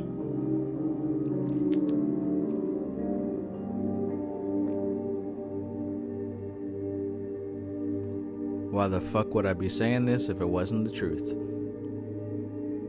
I appreciate you, and I thank you for your time, for your patience, for your intelligence, for your awareness. And what I pray for is that you expand into yourself, that you become more and more and more of who you were meant to be. And if I were to tell you my honest thoughts, I believe that it is inevitable. You have no choice but to be the most epic and extreme version of yourself.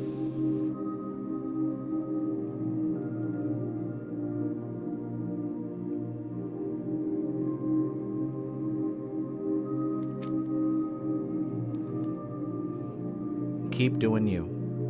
Listen to that inner voice. Listen to that inner intuition.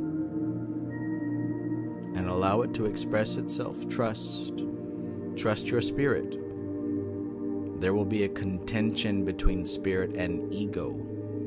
You tell me who you listen to, ego or spirit. Spirit knows, spirit understands, and spirit leads you towards the direction of liberation. Ego leads you to the direction of limitation.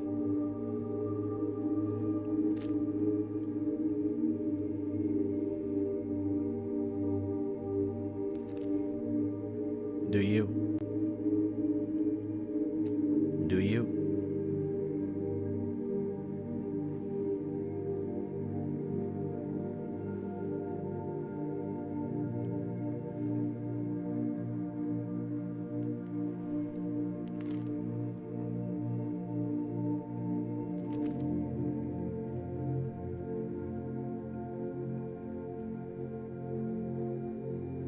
Do you?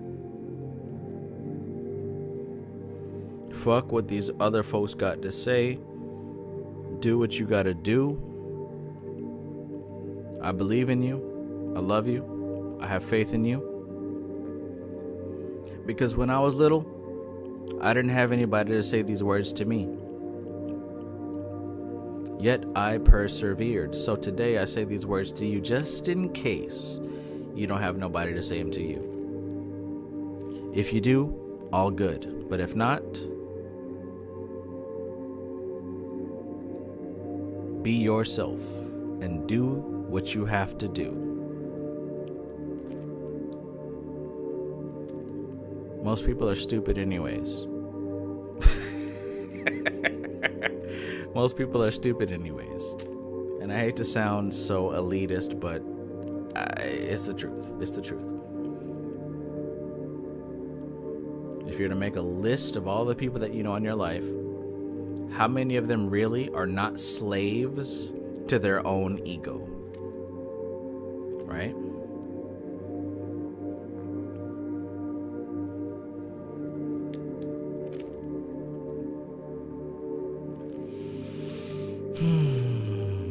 All right. Fortnite time. I'm out of here. Thank you guys for being here. I'll see y'all next time. I'm going to play some Fortnite. If you want to join me, I'm on Xbox, Travis Magus, Fortnite. I'm about to get me some crowns. Peace out.